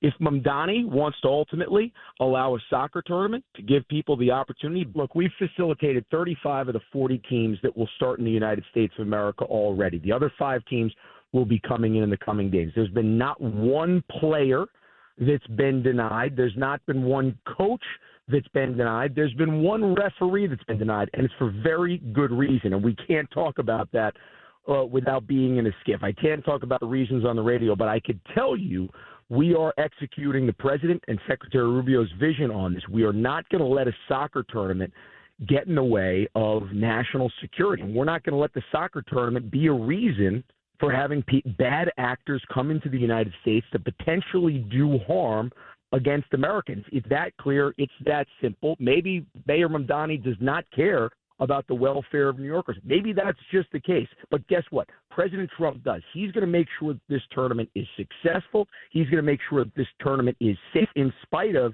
having to work around mayors like Mamdani. And we're going to do everything we possibly can to make sure that this tournament and America's 250th birthday is an incredible celebration of American exceptionalism all around. Going on at the same time, of course, because your tournament starts this Thursday and it goes right through July the 19th. So it's 15 days after we're going to celebrate Independence Day in this country. So it's an amazing time to be an American. And you got to think to yourself, Mamdani's a big soccer guy. Uganda soccer. He talks about the Knicks. He's a liar. I mean, give me a break. He thinks we play basketball games in stadiums. He doesn't realize we play basketball in arenas. He's a moron. But he loves soccer. No one can argue that. You would think he would go into this really positive and excited. Games in New York, his favorite sport, the world sport, but still looking for a reason to piss on Trump's parade, right? Still. Well, Sid, it's not even him. It's his handlers who gave him something to read, right? I mean, he's very good at reading whatever his handlers give him to read. So it's that simple. His handlers told him that the best thing to do was to go and criticize the president. So he did it, and he did it with a smile, and he did it with whatever charm he could muster up. Does the president know? I mean, he criticizes the president about ICE. He's called the president's administration evil. He's used that word about ICE. He used the same word evil when we started Operation Epic Fury that Saturday morning in Tehran. He's ripped the president time and time again for other countless policies, and yet the president continues to say he's a nice guy, and people tell me the president's playing chess, and no one has more respect for President Trump than I do, but he's not. He's not playing chess against this guy. I'm starting to feel like Mamdani's playing chess because he keeps getting the last laugh. Does the president not know what this guy is saying? Look, all I could tell you is I have full faith and confidence in President Trump. I mean, I've seen him manage relationships from Putin to Xi to, world leaders that have all different types of feelings on the United States of America and malintent to the United States of America. So I have absolutely utmost confidence in President Trump and the way that he's able to handle this, this boy mayor, basically. But what I can tell you is that in this instance, in this scenario, he's utilizing the World Cup to tell lies about what this administration is doing. I mean, what we've done is we've struck a balance between national security and also still facilitating the travel of people to the United States. Let me just say a couple of different statistics which will blow your mind in terms of what we've actually done to get people to come to the United States for these World Cup games. Of the 19 ESTA countries, so those are mostly the European countries, the 19 ESTA countries that have qualified, think England, Scotland, Portugal, France, etc., we have processed in the first half of this fiscal year over 5 million ESTA applications. Wow. Again, 5 million ESTA applications in the first 6 months of this year. Truly incredible. Argentina, Brazil, two countries that they like their soccer, I would say. Argentina, the defending champions. Buenos Aires had a B1, B2 visitor visa wait time of over 300 days under Biden. 300 days under Biden, yet Biden was welcoming the world. 300 days. Those wait times today are down to 2 days. That's right, 2 days. Wow. Now, guess what? Everybody's going to have to go through the security procedures. They're not going to go around that, but we are functioning the ability to adjudicate that faster than any other administration ever. Brazil, we know they're in Morristown, New Jersey, 5-time World Cup champions. They travel in mass.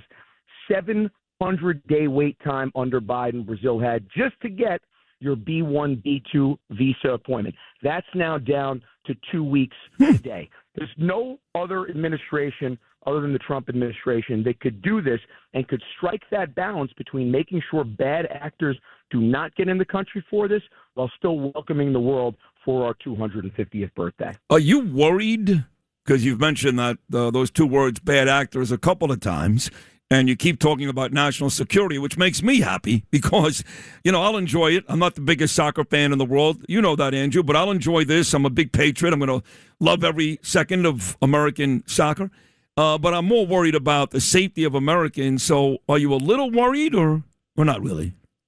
Look, I can tell you that we have tripled down on the intelligence side of this. I can tell you the incredible work that not just the federal government has done, to the credit of the NYPD, Jersey State Troopers, and all of our law enforcement partners around the country. We've worked with 400 different law enforcement organizations around the country to prepare for this, to make sure that the country is prepared for this.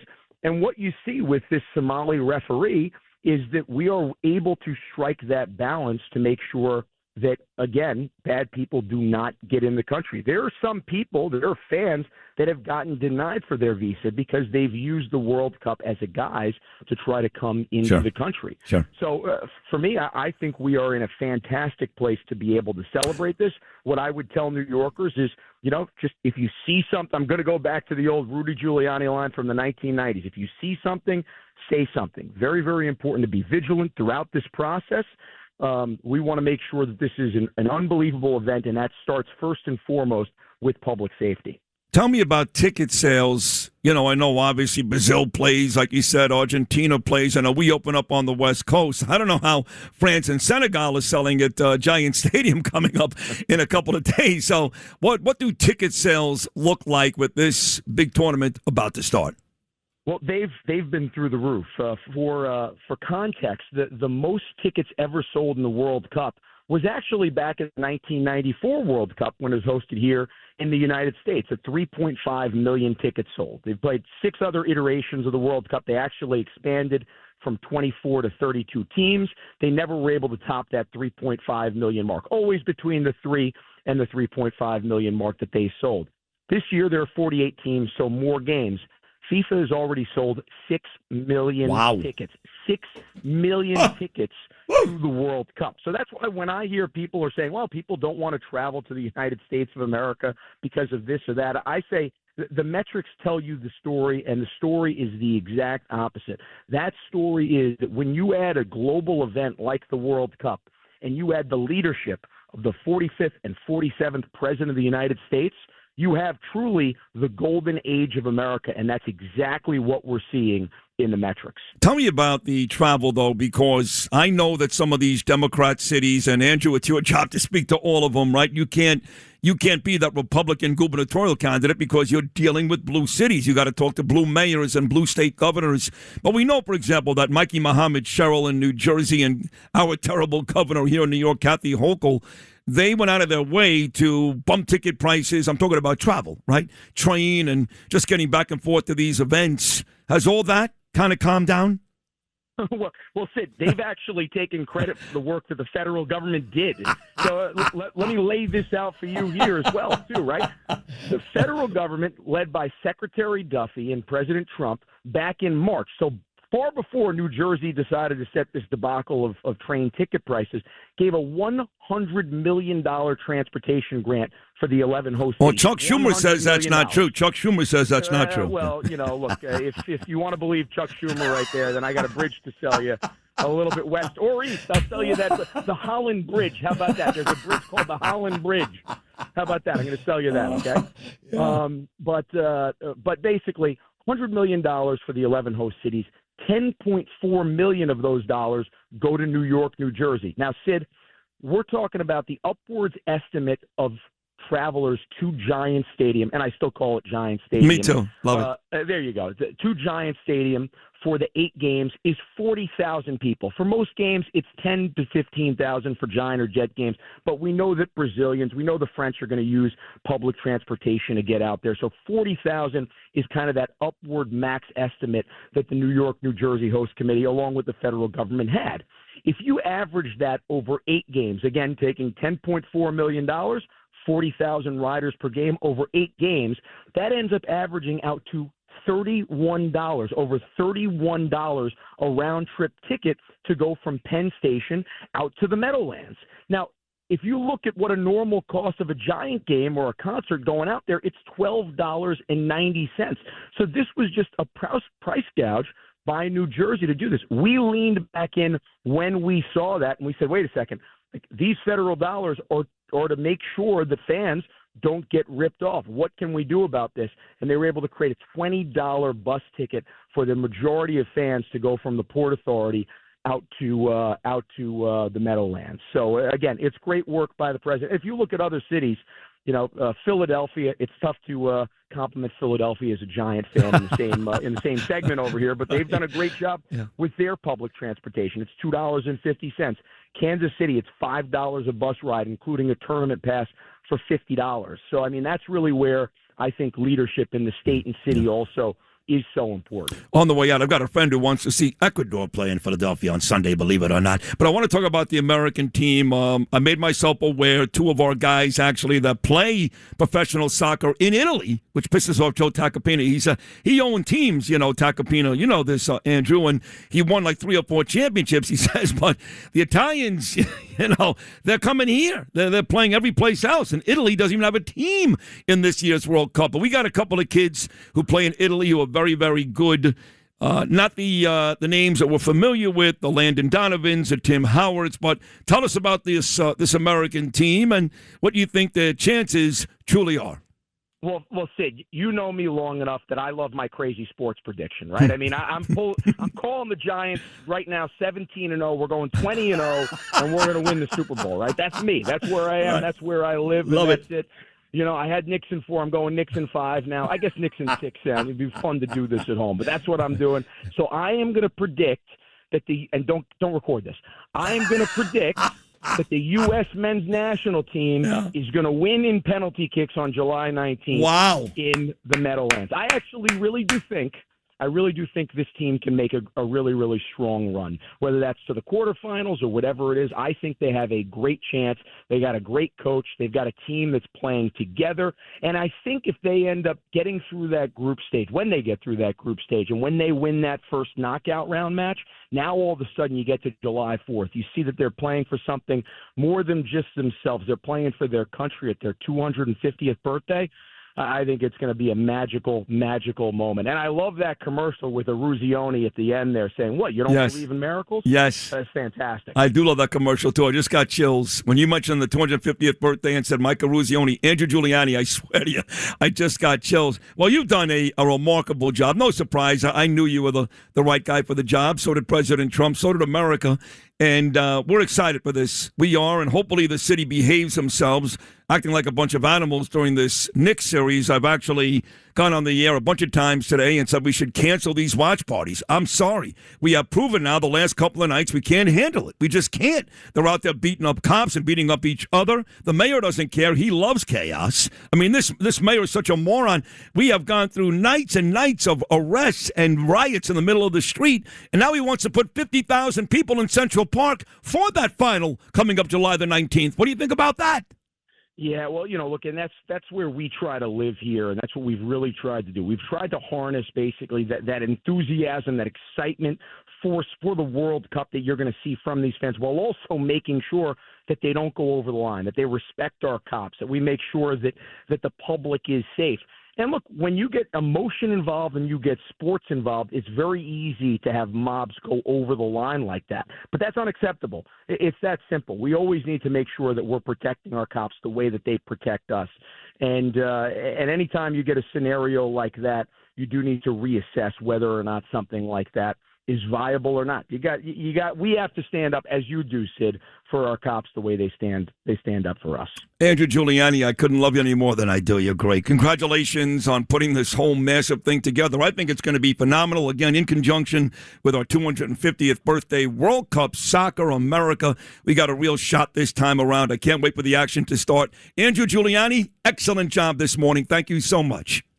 Sid, you're the best, my friend. I'll talk to you soon. Look who's talking. Andrew Giuliani right there. We'll take a quick break. We'll come back. Sid and Friends in the morning on the Red Apple Podcast Network. I don't know who this loser is. This Michael Lasher. Yeah, he's running. He's a Bloomberg guy that's running for Congress. I can't stand him. But I love Bo Dietl. Come on, Bo, baby. Tuesday morning. What's going on today, my brother? All right, before we start going in, I'm going to try to be calm this morning because a lot of people say, Bo, you're going to have a heart attack. That won't be good because I got to fight with you, Sid. When you run for mayor, I got to be at your side. Damn right. So let me tell you something. We got to put a big shout out to our friend Vinny Viola. I was with him at the Belmont Stakes up there, and he won the Belmont Stakes. I was with him in the Kentucky Derby. He won that. He won 2 major races there along with Ken Langone from NYU Hospital and Home Depot. What a great day for Vinny Viola, one of the most deserving guys in the world. He had his whole family, his grandchildren. Everybody was there. It was such a happy day. He's such a beautiful guy, and he's won the last 2 Stanley Cups, and he's still the reigning Cup champs until Vegas finishes their series with Carolina. And like you said, he won 2/3 of the Triple Crown races, and his horse didn't run in the Preakness, so Golden Tempo is yet to lose a big race this year. And you also got to send a shot. I know you're very, very close with Vinny, but how about his female trainer, Cherie DeVoe, the first female trainer to win 2 of those races? Bo. Yeah, it's unbelievable, and it was so great to be there. Sid, I wish you were there. The everything was so beautiful. Everybody was happy. Awesome. So let's go right into last night, Sid. You know what? Like always, you're on the money on this. You know, this is the new atmosphere that's going on in this city. You don't have to look too far. What I tell everybody, and I tell this mayor, do you know where Canal Street is, Mr. Mayor? He probably couldn't find it on a New York City map. Go to Canal Street. What it looks like a war zone. It looks like New York 1970s. Garbage, filth, graffiti, selling everything. These were a bunch of illegal criminals that are just, nobody can touch them. Nobody deals with them, and it's going on. When the cops go up to them, last night, my offices are near Bryant Park. I talk to cops. A couple of them still know me. There's so many young cops there that don't even know what a Bo Dietl is. And you know what? That just shows you the experience level that are out there because all the old-timers and the ones with experience are all leaving. Now you got a bunch of young people there who are inexperienced, and now they're told you can't get involved. You know, cops used to be proactive. And when somebody spit on a cop or threw something, they would react. Right now, what they're told to do is back off. Stand down. And this all started. And wait 1 second now. We have a communist, socialist, punk, scumbag mayor, Mamdani. He now supports this. He hates the cops. He is out there, and he knows one thing, that he doesn't like cops. Yeah, but you have to admit, you were about to say it all started with the guy that you ran against, and God, I wish you would have won. It really all started with, and he wasn't as bad as this guy, but he was maybe the second worst ever, Bill de Blasio. Right, and then all of a sudden, we thought we had our ex-cop, Eric Adams, the criminal. Stunk. Yeah, criminal. I'll call you a criminal, Eric, because you could have been reelected and we wouldn't have this scumbag Mamdani if you weren't so busy with your culprits all around you, robbing this city. Remember the $7 billion no-bid contract? I'm not going to forget about it because right now we got this. And we have these city streets now that are overrun. The direction of this mayor to the police department, not with our great police commissioner, to the police, they're not to deal with these motorbikes. I almost got run over yesterday, one of these battery operated things. Again? No, no license plate, no license, no insurance. People are going to get killed. Here's the one I really love, Sid. I drive in my car, I get a ticket in the mail. I was going 12 miles an hour in a 10-mile-an-hour zone. These son of a guns are driving at 40 miles an hour, almost hit me. Nobody bothers them. This is what's going on. And remember, we have an ex-mayor. Why did Mayor Eric Adams become an Albanian citizen? No extradition. Hey, Eric, you know what? Get out of the city.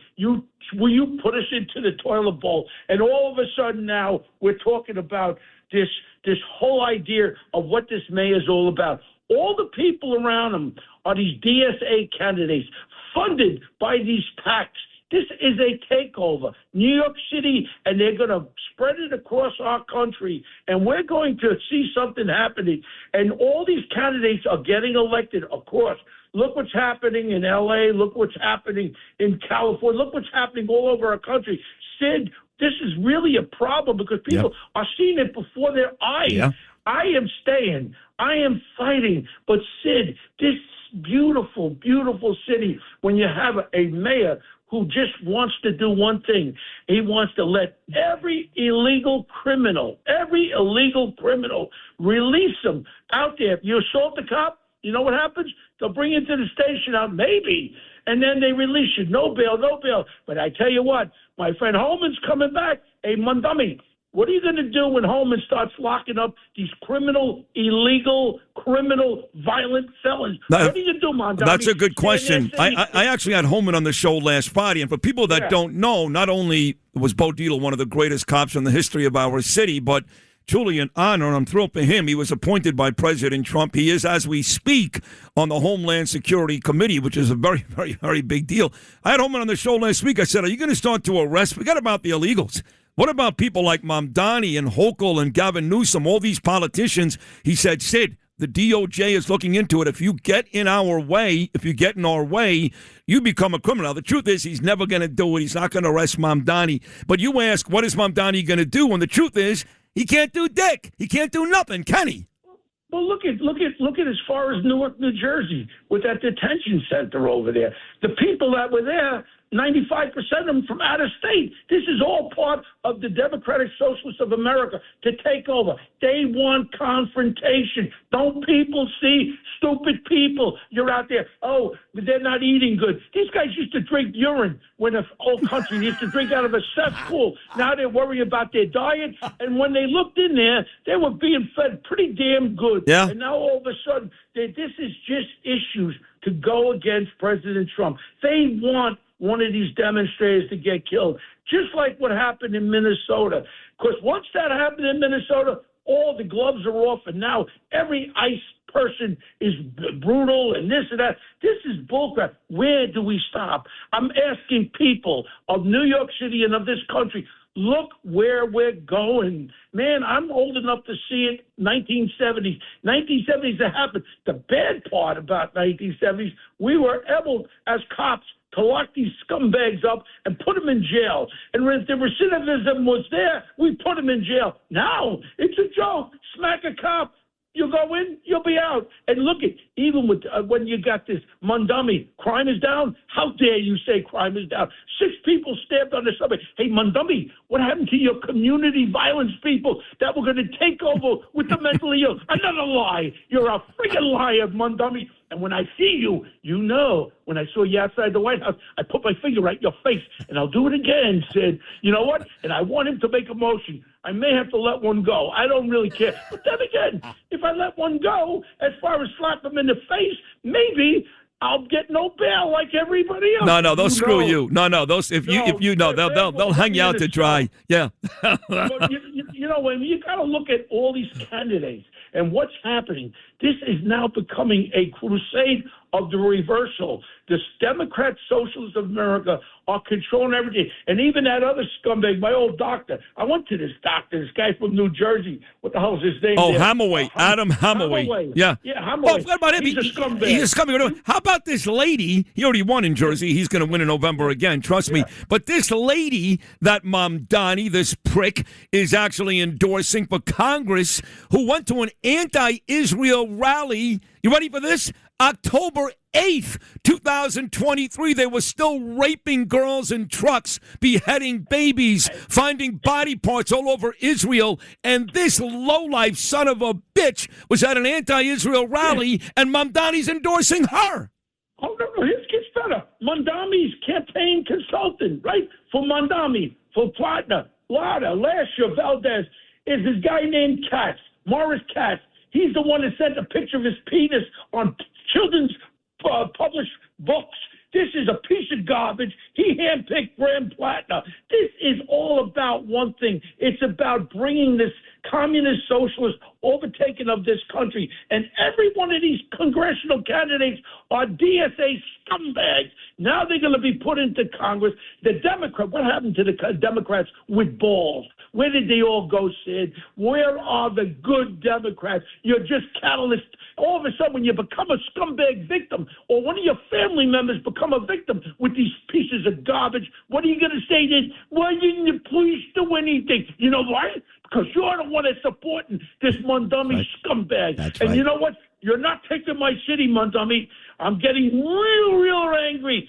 People, you must draw the line in the sand. This is our Waterloo. Remember Waterloo? That little guy, what was his name there? Napoleonic there, whatever his name was? This is our Waterloo, Sid. We got to take this Mamdani out. And you know what we got to do? Everybody around him, his whole staff, are all a bunch of socialist, communist scumbags.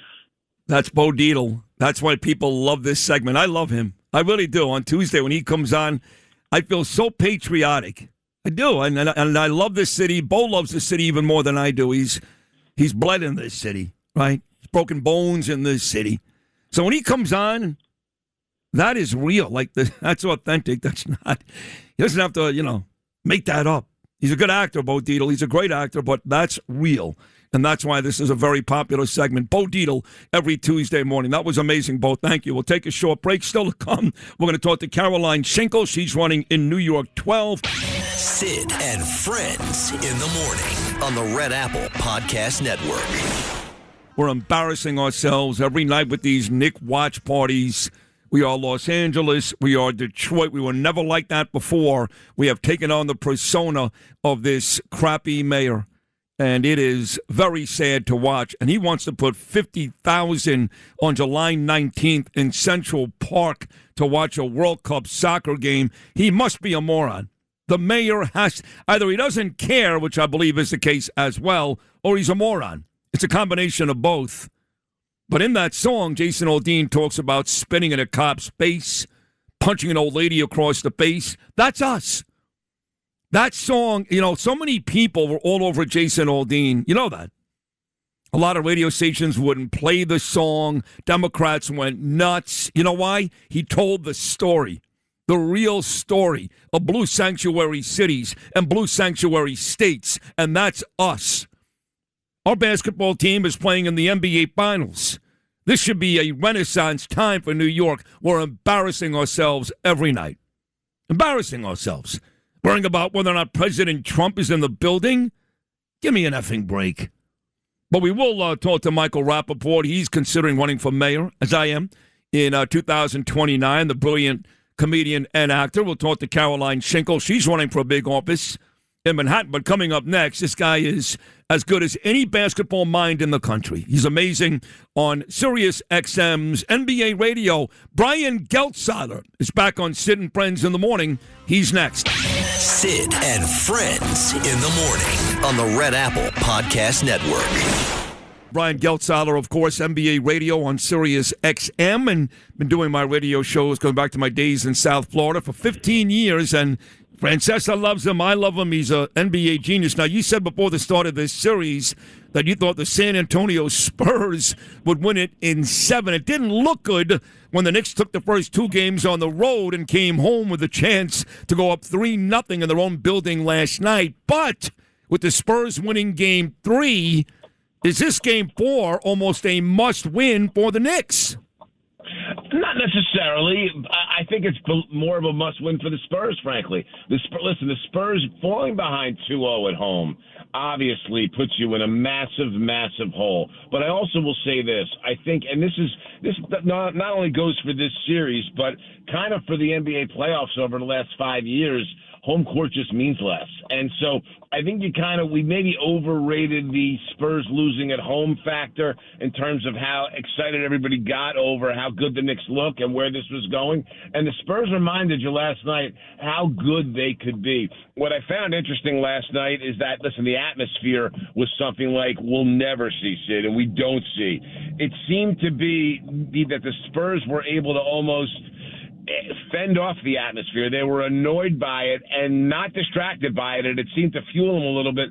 The Knicks seemed to be kind of in awe of the atmosphere a little bit early on. Yep. Knicks got off to a rough start and spent some time recovering from it. I think that's true. They were down 16-6. I think they were still looking for President Trump and the Raptors and, weren't turning the basketball over and not making shots. Look, at the end of the day, the Spurs outplayed the Knicks last night. They deserve to win. But Knick head coach Mike Brown, who's a very easygoing guy, he's not one of those fiery coaches who kicks things and yells and screams. He was pissed with a capital P after the game that the Spurs went to the free throw line 24 times in the second half, and the Knicks went 8. And if you watch the game on TV, which I did, I wasn't there, they constantly were showing you where the Spurs were being overly physical. They should have called fouls, and they didn't. So usually you don't win a home game every time, but at least you get home cooking from the referees. That was not the case last night. Do you think Mike Brown was justified in his criticisms? Well, listen, I think Mike Brown's doing his job, and it's something that he needs to do in this spot and shine a spotlight on some of the officiating. I thought it was a very oddly officiated game in this respect. They were letting everything go in the first half, and they decided in the second half to almost call a completely different game and call touch fouls. And the players, especially on the Knicks side, had a very hard time adjusting to that. Listen, the Spurs got away with some stuff, but I will tell you, if you watch what happened off the ball with Karl Towns on Victor Wembanyama, they could have called 12 fouls on Towns. So I kind of think some of that went two ways. With all that said, I don't blame Mike Brown. You want to point out a free throw disparity to help you into the next game. The problem is the free throw disparity reflects less uneven officiating and more of the style of play. Wembanyama was omnipresent defensively last night. He was a shadow for Anunoby off the dribble. And Anunoby, by the way, was pretty good with him off the dribble and took it to him and didn't see the ball enough. But he was a shadow on Brunson as well. So you look at how Wemby played, the Knicks shied away from going to the rim outside of OG Anunoby, and their level of free throw attempts, especially in the second half, reflected the fact that they did not go to the rim like they had earlier in the series. I think that's fair. Bryant Geltzeiler right here, and Wemby certainly asserted himself more offensively early in the game. He had 4 field goals almost right away, and instead of standing outside and burying threes, which he did bury an early 3, he was underneath the basket. When he gets the basketball, he's 7'5". He doesn't have to jump to dunk it. He's right there. So he is. He's huge. So good, Sid. And it's sometimes what these young guys do is go away from them. Harper and Castle and Vassell and even Fox, a veteran player, like at the end of the first half, he touched the ball in the last possession of the first half. That was his only touch in the last 5 minutes of the second quarter. And notice in the last 5 minutes of the second quarter, Knicks made a run to take a 7-point lead. Like, they go away from him so much, and he's so good in not only the fact of he can get himself to spots where he's comfortable scoring. Once he gets in the paint, he's so long, it's very hard to stop him there. But we saw it last night. He can shoot the basketball from the perimeter, too. So, it's hard to understand why they spend so many possessions not getting him the ball, because when they do, they get results like they got in the second half last night. I want to talk Brunson. A lot of Knick fans were ready to put him third ahead of Patrick Ewing. They'll still do that if the Knicks end up winning this championship. A lot of Knick fans are going to put Brunson 3, regardless of his effort the rest of the way, because he's won and Patrick didn't, right behind Clyde and Willis. But to be fair, as amazing a Knick as Brunson is, and he's been tremendous this postseason, the NBA Finals, these 3 games, not exactly great for Jalen Brunson. So the Knicks, if you look at it, kind of lucky they're up 2-1 because Brunson has been, for the most part, ineffective. Yes, he has. He's played. Listen, and the reality is he's played about one good quarter in 12 quarters. And I give a lot of the credit there to the San Antonio Spurs for how they're defending him.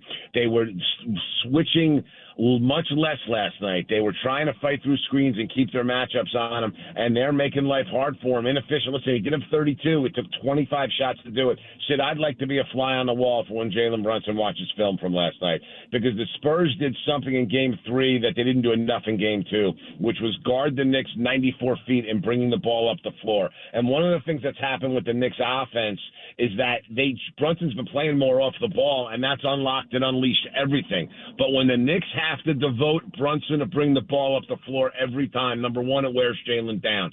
Number two, Brunson has a bad habit of bringing it up and not getting it out of his hands and not leaving the ball. Brunson has been at his best here for the Knicks in these playoffs, spending a lot of time playing off the ball where they're running things through Towns. Now, listen, they did a very good job of blocking Towns' passing lanes, having Wemby not guard him but play off a heart in the paint. It made life harder to run through things at the elbow. But I'd be interested to see what Jalen Brunson would think of his own performance, and we won't ever hear it in the media in terms of the fact that when he did get the ball over midcourt, he wasn't relinquishing it often enough or fast enough for the Knicks to run offense outside of him isolating. And I think that was the fundamental problem with the Knicks offense last night. Be very interested to see what kind of adjustments they make to deal with that, because it may require putting another skilled ball handler on the floor next to him. Listen, Hart's a good ball handler, not good enough for this kind of defense.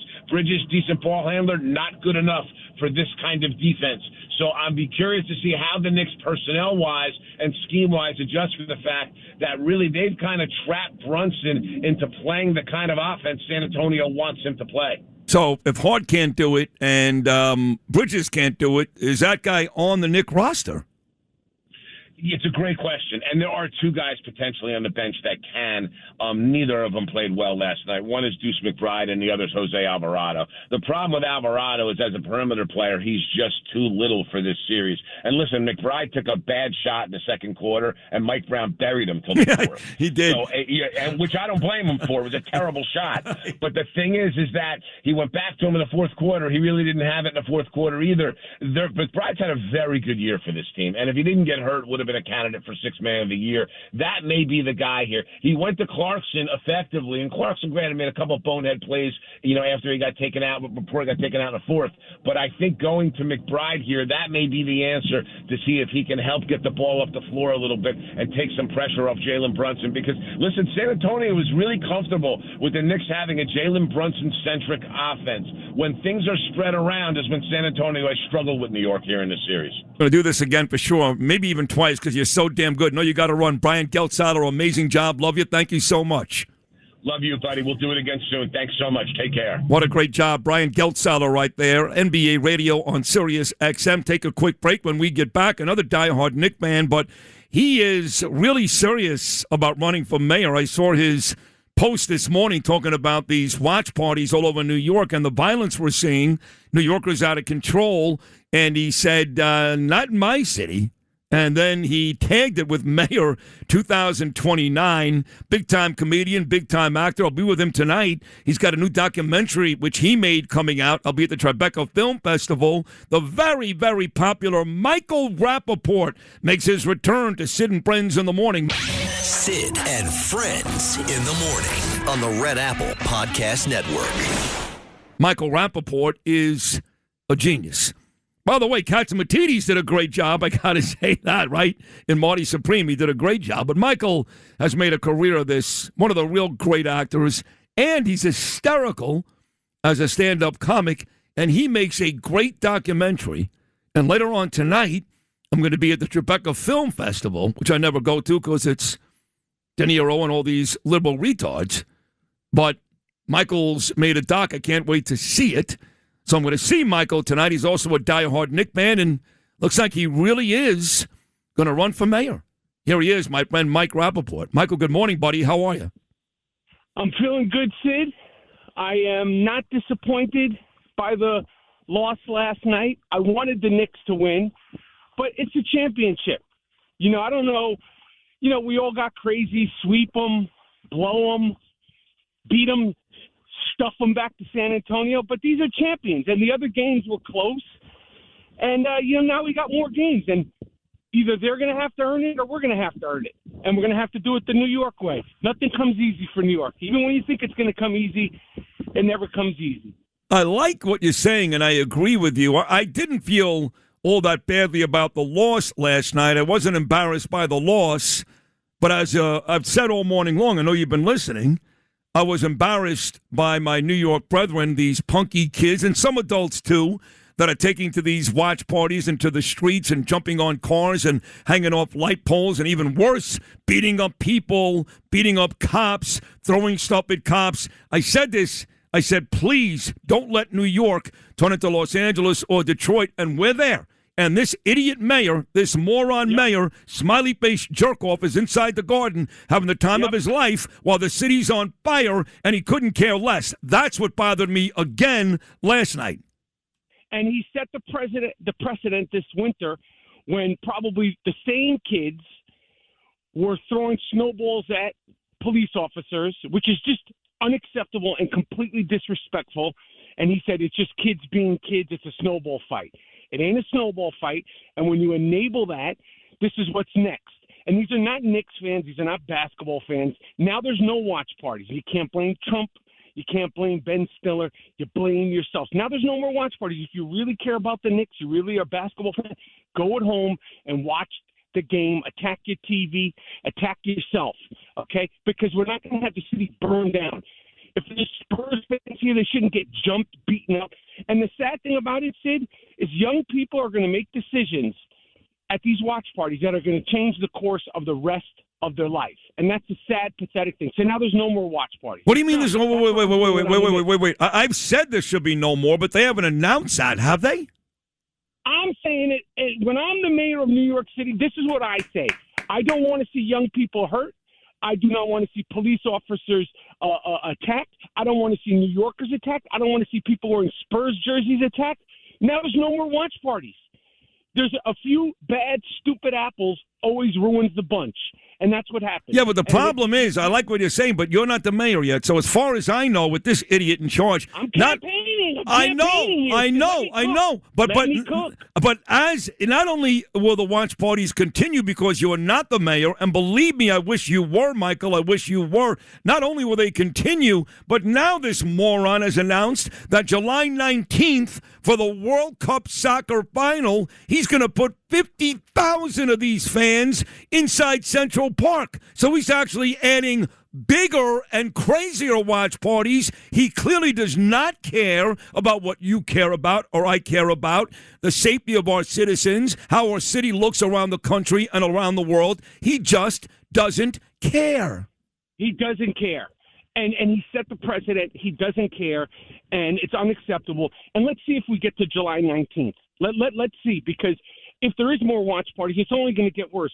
And then the next thing that's going to happen is there's going to be a watch party. It's going to be right. They're going to send in the National Guard. They're like, why is the National Guard in our streets? Because you didn't shut it down when you had a chance to shut it down. Smiley face dum-dum. That's why. Smiley face dum-dum. That's why the National Guard has come in, because New York is on fire because you didn't shut it down when you could shut it down.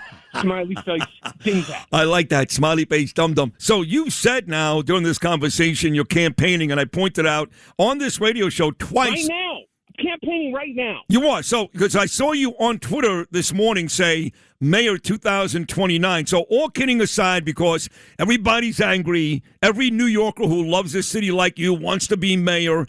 Are you 1,000%, Michael Rapaport, going to run for mayor? Announce it right now if you are. Are you going to do it? Sid, do you have short-term memory loss? What did I tell you? When I officially make my campaign, what did I say I was going to do? Please repeat. You said you would do it right here on this show. In person, while you and me stuff our face with Big Macs. I said in person. You did say that. Yes. Okay, I'm not doing it I'm walking in Central Park. I'm schwitzing. Okay? I'm getting myself ready for a big day. I got to shake off this loss. I don't do nothing on the phone. Bad reception. You're right. You know how I know that, Mike? What are you trying to do? You trying to corner me? No. I'm a politician in training. You think you're going to do the okie doke on your friend? What are you trying to do here, man? You know how I know you love to do stuff in person? Because now that we've gotten really, really close, and I love this about you, when Michael calls me just so you folks know, this is really inside baseball. He very rarely calls me. What he does, he's the only person in my life to do this, the only one. He FaceTimes me. Why don't you pick the phone up, Sid? Because I'm naked. I'm naked. I'm naked, Mike. I'm at home naked. You think I'm clothed when I'm FaceTiming my brother? I have on pants or shorts, but I know you're always out in the sun. You're sunning. Right. Who cares? I look at you like a brother. I FaceTime you. Who cares? If I didn't feel comfortable with you, it's not like I'm in a suit and tie to FaceTime my pal Sid Rosenberg. What do you got to get dressed up? What do you have? I got to put on my outfit for tea to FaceTime you? You are the best. I swear to God, you're the best. So you're walking through Central Park to shake off this Nick loss. You got a big day today, and your big day today is really all about why I'm going to be at the Tribeca Film Festival later on tonight. Yes, the screening of my film, Am I Canceled Yet?, which I'm very, very proud of, which really follows my journey and, my wife's journey and, post October 7th and the everything I learned, everything I discovered about myself, everything I discovered about anti-Semitism in this city and in the world. And it's funny. Somehow, some way we made it funny. It's very, very, very emotional. And I think it's very inspiring. And I think a lot of people, Jew or non-Jews, will relate to it because it's a sort of a time capsule for some of the things that have smacked us across the face in the last 2.5 years. I'm very proud of it. It's very personal. It's very honest. And like I said, there's a few good laughs in there. So I'm looking forward to you seeing it. And then obviously I'll also come in there, but I'm not going to have a Big Mac. I'll maybe have a blueberry muffin to announce when everybody could see it worldwide and beyond. I think you really should. All kidding aside, because I talk about it, but the truth is, I'm not going to do it. But I need somebody like you to do it. I mean, here you are. You could live anywhere in the world. You lived in Los Angeles for many years, but you came back here because you love this city. You're walking in Central Park this morning. People tell me all the time they can walk on the Upper East Side. They see Rap out there having a Starbucks coffee. You're nice to them. You talk to them. And you know what? Anti-Semitism is such a huge issue, and you really care. That's why this doc is going to be so good tonight. Have you thought about, seriously, Mike, have you started to think about some things you would do if you were the mayor of this city to help some of these issues? Absolutely. Well, first of all, the first thing that I'm going to do, I'm going to force it one way or another in regards to that, because I'm not I'm not running and going to become mayor just on anti-Semitism. You're not a one-issue guy. You're not a one-issue guy. No, right? You can. The city's for everybody, and that is what has inspired me, because he's not Zoran the moron. Is not for everybody. He's pretending he's for everybody, but he's for the majority of people that he thinks going to keep him in there for 8 years. We're going to shut that down. But I want people to feel safe. Number one, I want people to be proud of the city. I want the city to be clean. I want the schools to be good. I don't want 34 students in a class. There's no way you're going to learn with 34 students in a class. I want the FDR Drive finally to be a smooth ride uptown and downtown. When was the last time you were on the FDR Drive, Sid? I take it every morning, just so you know. So my driver, Gene, drives me and Lou in from Rockaway to the city every day. We got a driver. It's 4 o'clock in the morning. The trains aren't operating. I get it. And I got to tell you, we hop on the FDR off the Brooklyn Bridge, okay? And we get up at exit 9, which is 42nd Street. And I'm being serious when I tell you that at least 2 or 3 times every morning, me and Lou in the back seat, our heads hit the ceiling of the car because of horrible road conditions every day. It's like you don't need to go to Great Adventure. You don't need to go to your local roller coaster. Go up and down the FDR Drive. If you want to thrill, you want to get scared, go up and down the FDR Drive. I don't care if you're going fast. I don't care if there's traffic. That place is unacceptable. It's been for 30 years. So, listen, I'm going to be realistic. I'm going to make mistakes. I'm going to learn. I'm going to acknowledge when I can't get things done, but I am going to do every single thing I can to make New York City the best city in the world, and not just in a cliche, and not just in a quotations. Is your wife okay with this? Because Danielle's not with me. Your beautiful wife, is she cool with it? Absolutely not. No. She's not cool with. She's not cool with a lot of the things I do, but she supports me. She totally understands why I will become mayor. She totally understands why I want to become mayor, but, my wife is a very, very private, simple, lovely, normal person, relatively speaking. Like, if you FaceTime my wife, unlike me, unlike you, she's going to be clothed fully time, all the time. She's not Right. animal like you are, like I am. But that's what we need. We need a balance. Imagine if I had a wife that was crazier than me. Oh, God, no. No, you need to have a person, like a civilized human being holding you down. Yeah. And she will be a great, great first lady of New York City. She's got a humongous heart. She's smart. She's caring. And, New York City should be proud. And New York City should have a mayor that's actually for all the people, not some of the people. Agreed. And a first lady who's not a vile, wretched, disgusting anti-Semite like this Rahman, this mayor's wife, who's one of the worst people God ever created. One last thing, obviously you're a diehard Knicks fan, and you're watching this series very closely, but you love the Giants and the Yankees and all that. Like me, I'm not a big soccer guy, but anytime the United States gets involved, I'm a big hockey guy, I love the Rangers, but whether it's Olympic hockey or soccer, if the United States are playing, I get very into the event. So the World Cup for me is going to matter because I want to see the United States prevail. Do you care about this soccer tournament?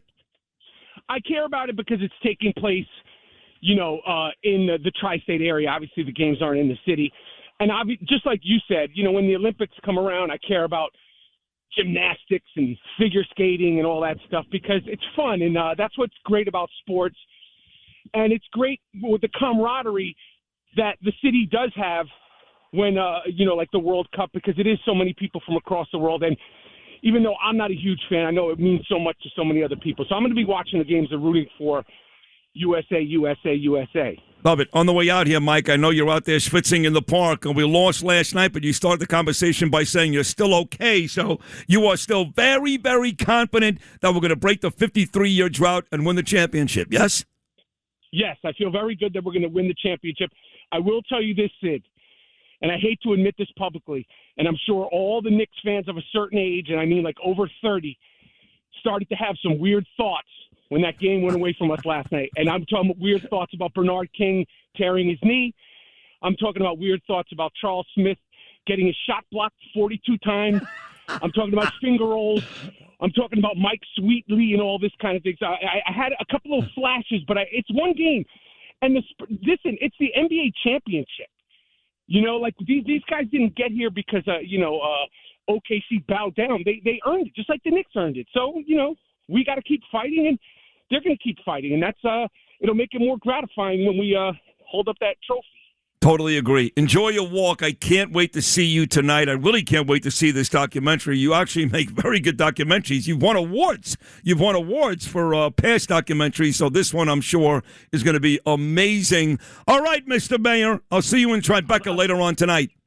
I'll see you tonight, my friend. Love you. Mike Rapaport right there, the amazing actor, amazing comedian, and he is going to run for mayor. So that was not his official statement yet, although he did tag again on Twitter today, Mayor 2029. He'll be in studio. My guess is next week. That would be my guess.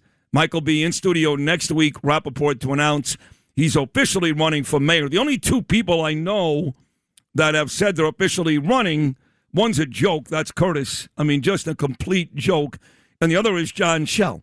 So Michael Rapaport looks like it'll be next week in the studios, although, as you heard him during this conversation, he's already thinking about how to improve our once great city. Take a break. Nomi's got the news. Caroline Shinkle will join us. We got more to do.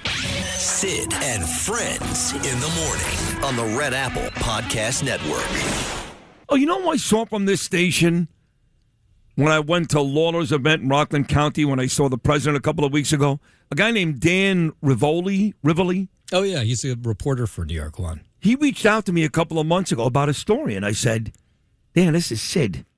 He said, I know who you are. I like you, which is unbelievable because that is a communist, horrible station led by the racist. For me, he's on the same exact page as Joy Reid and the rest of these people. Errol Lewis. I know you folks love him. They like him at this station. He's on once in a while in the afternoons. That's fine. You can like who you want.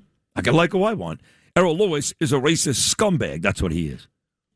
And he does everything and talks about things with a bias. Well, so do I, but at least I admit it. You know, I'm not doing some stupid politics show on New York One at night as if I'm really the voice of reason. You know, I got my fan base and I speak to them.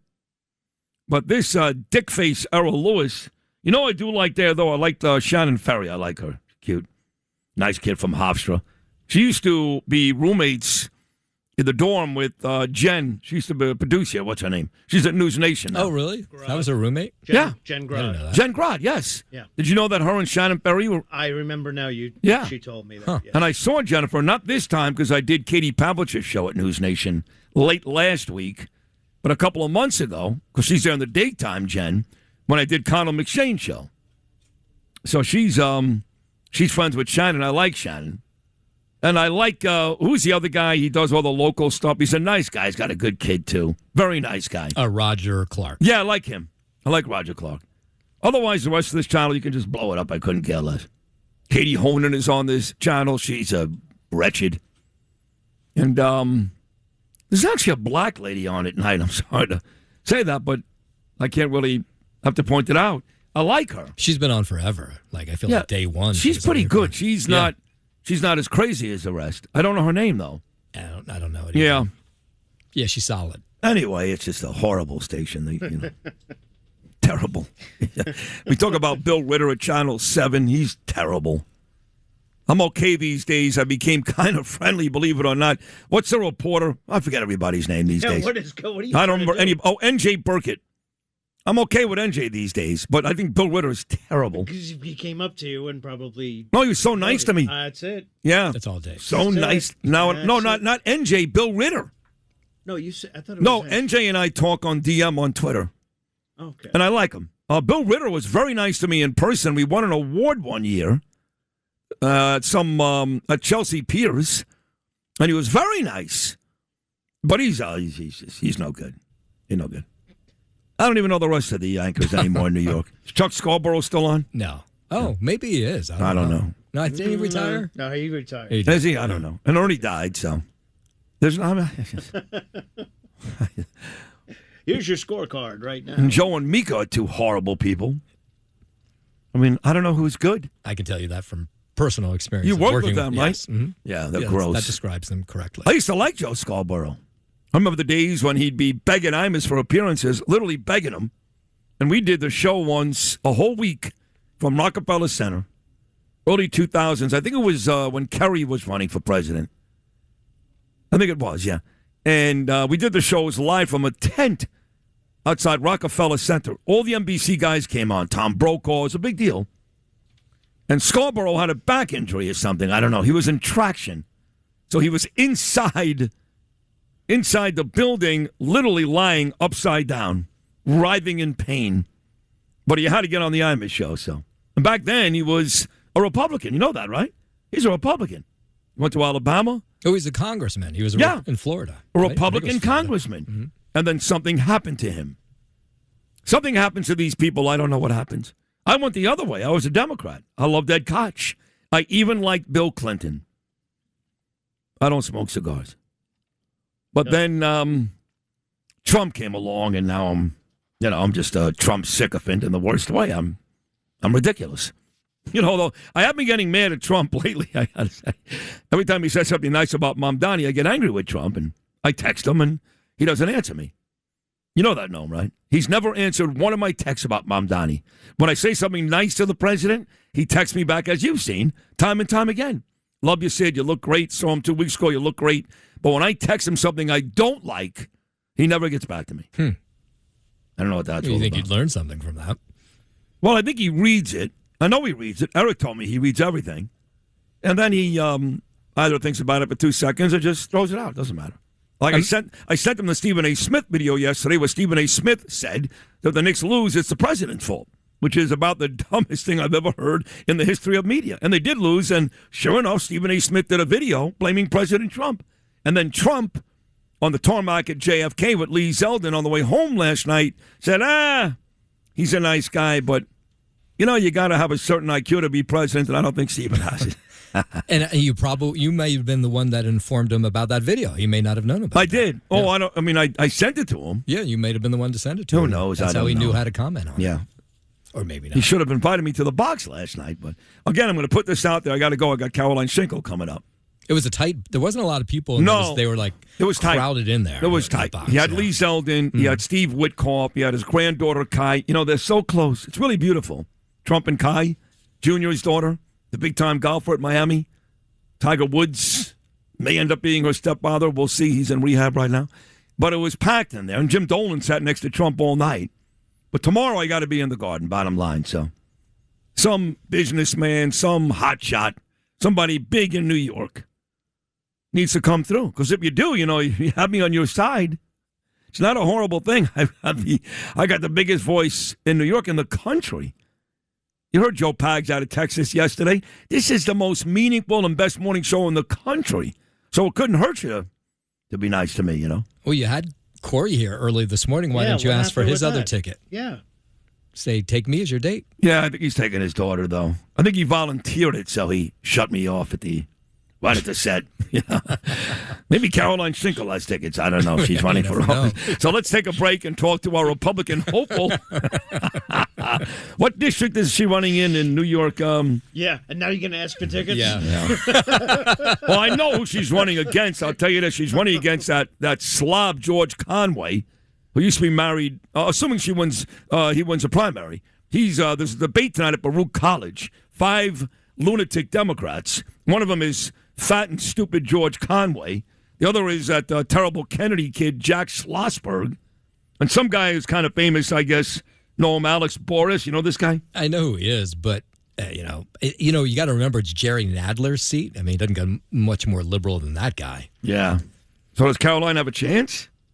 I think you always have a chance. That's why you run. All right. Yeah. Well, we'll find out. We'll talk to Caroline Shinkle, who I met last week, making her debut on Sid and Friends in the morning. Caroline is next. Sid and Friends in the morning on the Red Apple Podcast Network. Let me get to Caroline Shinkle. She's running. It is District 12 in New York City for Congress. Caroline, good morning. How are you? Good morning, Sid. Thank you so much for having me on. It's such an honor. And I have to say, if I did have tickets to the game tomorrow night, you would be the first one to get them. So that's a promise to you. I actually believe you. You were so excited to meet me, too, in person a couple of weeks ago, and here you are today. I believe you. How do you not have tickets? You're like this big-time lawyer, Harvard graduate running for politics. Come on. What are you, a Brooklyn Nets fan? I know. No, Knicks all the way. Knicks in 5. We're going to get it done. Wemby was on fire last night, but I'm confident the Knicks are going to make it happen tomorrow night. It's going to be Miracle in Manhattan. We're going to get it done with the Knicks, and we're going to get it done with this race that I'm running in New York 12. You heard it here first. I believe you. Well, tonight the Democrats are going to debate at my alma mater. I graduated from Baruch College, and the 5 of them are going to be there. And I guess I mentioned some of the names. Again, Kellyanne's ex-husband, that psycho George Conway, and Jack Schlossberg, that terrible Kennedy kid, and Alex Boris, I guess, is a big name. I don't know who he is, but these are the big Democrat names you'll be running against. So I guess you'll be watching that tonight? Oh, yeah, we'll be monitoring the situation. But I have to say, Sid, each of these people represent the same failed thinking that has led New York City into its spiral of decline. And the people on the ground, the voters of New York 12, they know this. And if they're open-minded in November at the ballot box, they will vote for us, because at the end of the day, what I'm doing, Sid, is not even political. It's about common sense. It's about voting common sense over crazy. And we just have to take a look around at the status quo to see what's going on. From the out-of-control taxes to the out-of-control regulatory burdens to the out-of-control rent, out-of-control cost of living, pro-criminal crime policies, condoning anti-Semitism, not to mention what the mayor is doing. Any one of these things would be intolerable, but altogether, it's completely crazy, and the people of New York 12 know this. Oh, God, that was such a great little rant you just did, because you can't afford to go... No, I'm serious. You're smart. You can't afford to go Republican versus Democrat, because in 12, they're not just Democrats, and I hate to say this about these your potential constituents, they're lunatics, okay? Anybody who votes Jerry Nadler into office for as long as he was in office, and I lived up there. I lived on 104th Street and West End Avenue for years, so I know some of these people. They despise me because I am MAGA, so you can't approach this election from that standpoint. The way you're doing it, common sense and enough of the dirt and the filth and the crime and the taxes. I got news for you. You walk north of 96 and Broadway up towards Columbia, and I'm not exactly sure where your district is, but you're putting your own life into your hands, so I think you're approaching it the right way. 100%, Sid, and it's about improving New Yorkers' quality of life through economic empowerment rather than destroying and taxing away any hope of a future here in the city, which is exactly what the mayor is doing. The mayor really said at the end of the day, he's at war. He's at war with us, yes, but he's at war with prosperity. He's at war with New York's tax base. He's at war with success. He's at war with wealthy constituents, and he's at war with common sense. So it's about reversing that trend line. And we have to remember that this district, New York 12, did not vote for Mamdani in November. A lot of people don't realize that. So people were looking for an alternative, a viable alternative option. And that's what I'm going to give people on the ballot in November, a real, viable, quality alternative option to the crazy socialism and anti-Semitism coming out of the left right now. I didn't know they don't vote for him. So where exactly is New York 12? Give me the geographical rundown of that, please.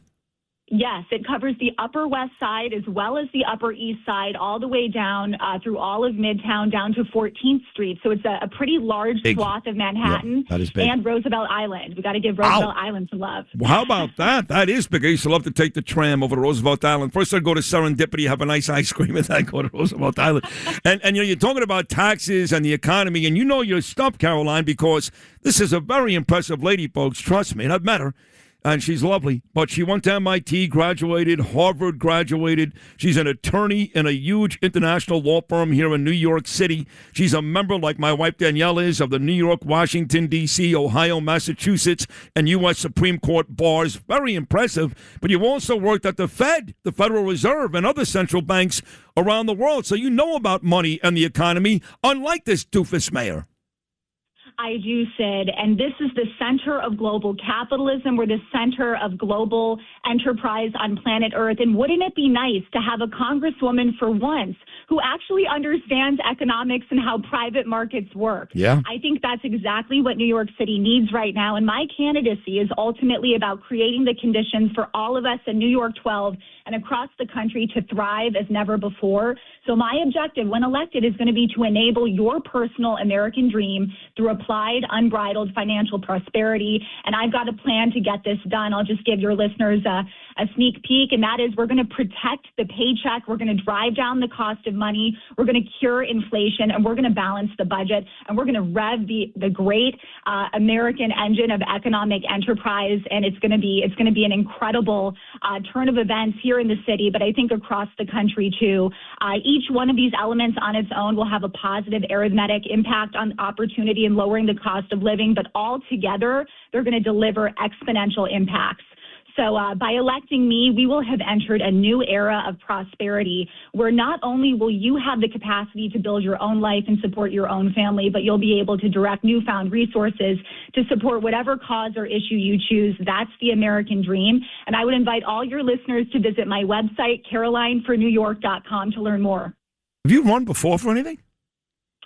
This is my first time running for national office. I've been involved in politics for most of my life, but I've been, working hard, keeping my head down in the private sector, building my career, as you mentioned, here in Manhattan in law, but then before that in central banking at the Federal Reserve in Washington, but also around the world. I spent time at the Bank of Israel in Jerusalem, which had a profound impact on me.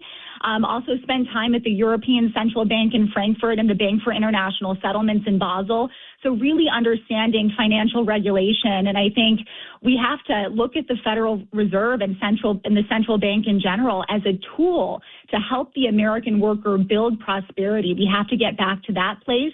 And I've got a plan to do that. So I look forward to representing all of you in Washington, D.C. when we make this happen in November. It's really the modern day Manhattan project, Sid. I think you're too smart for this job. I think you should call Kevin Warsh and see if you can work with him right away at the Fed. Yeah, I know you worked under Stanley Fisher at the Bank of Israel in Jerusalem. Seriously, you are one impressive. Now, I met you at the parade, right? The Israel Day Parade? That's right. I was proudly marching as you were. What a great day. And you're not even Jewish. When I always say that That makes my heart warm. It's easy for me, Sidney Rosenberg, to march, but when Caroline Shinkle, who's not even Jewish, marches in the parade and works for the Bank of Israel and lives in Jerusalem for as long as you did, that's really impressive. Caroline, I love you. I really do. I'll do whatever I can to help you win. You are an amazing candidate. I speak to a lot of candidates. You are ready to go, so congratulations. We'll do this again very, very soon. Thank you so much. Thank you for having me, Sid. You're the best. Look who's talking. God bless you. Caroline Shinkle right there. Man, she's impressive. It sounds like she's run before. No, Lou? Very smart. I met her at the anniversary show. Which one? Yours. She was here for that, too? Yeah. It was a lot of people here. I don't remember that, yeah. Because I remember Dr. John Batash was here. I love him. And she was there for that, huh? Yeah, definitely. That's when I met her. Oh, wow. Okay. She's great. She's too good for this race. Yeah, right. She loses to one of these losers like a Schlossberg or a Conway. That'll show you how bad New York is. Yeah, no, we're in New York. That's. I know. I think we're done for today, too, right, Louis? That's it. All right, Lou, you were magnificent as always. You cutie pie. That was a little gay, but. Yeah, that was more than a little. And where's Justin Alec? Did he leave? That cutie pie is not here. No, yeah. He got scared of what you were going to do with him. He has to make a duty sometimes after the show. I'm right here, cutie pie. Thanks. When are you going to the bathroom? Why do you go to the bathroom? Right after the show, you always make a duty, I guess. I don't know why that is. No. As opposed to what you're doing. Noam Layden, great job as always. Knicks, not so much, but good news is we got another game coming up tomorrow night. Thanks for listening to Sid and Friends in the Morning. You can hear Sid and Friends in the Morning weekday mornings at 6. If you like the podcast, share it with your friends and listen anytime at WABCRadio.com and download the WABC Radio app. Hit that subscribe button on all major podcast platforms. Plus, follow WABC on social on Instagram, TikTok, Facebook, and X. See you next time for a new episode so you never have to wonder. What the heck is going on here?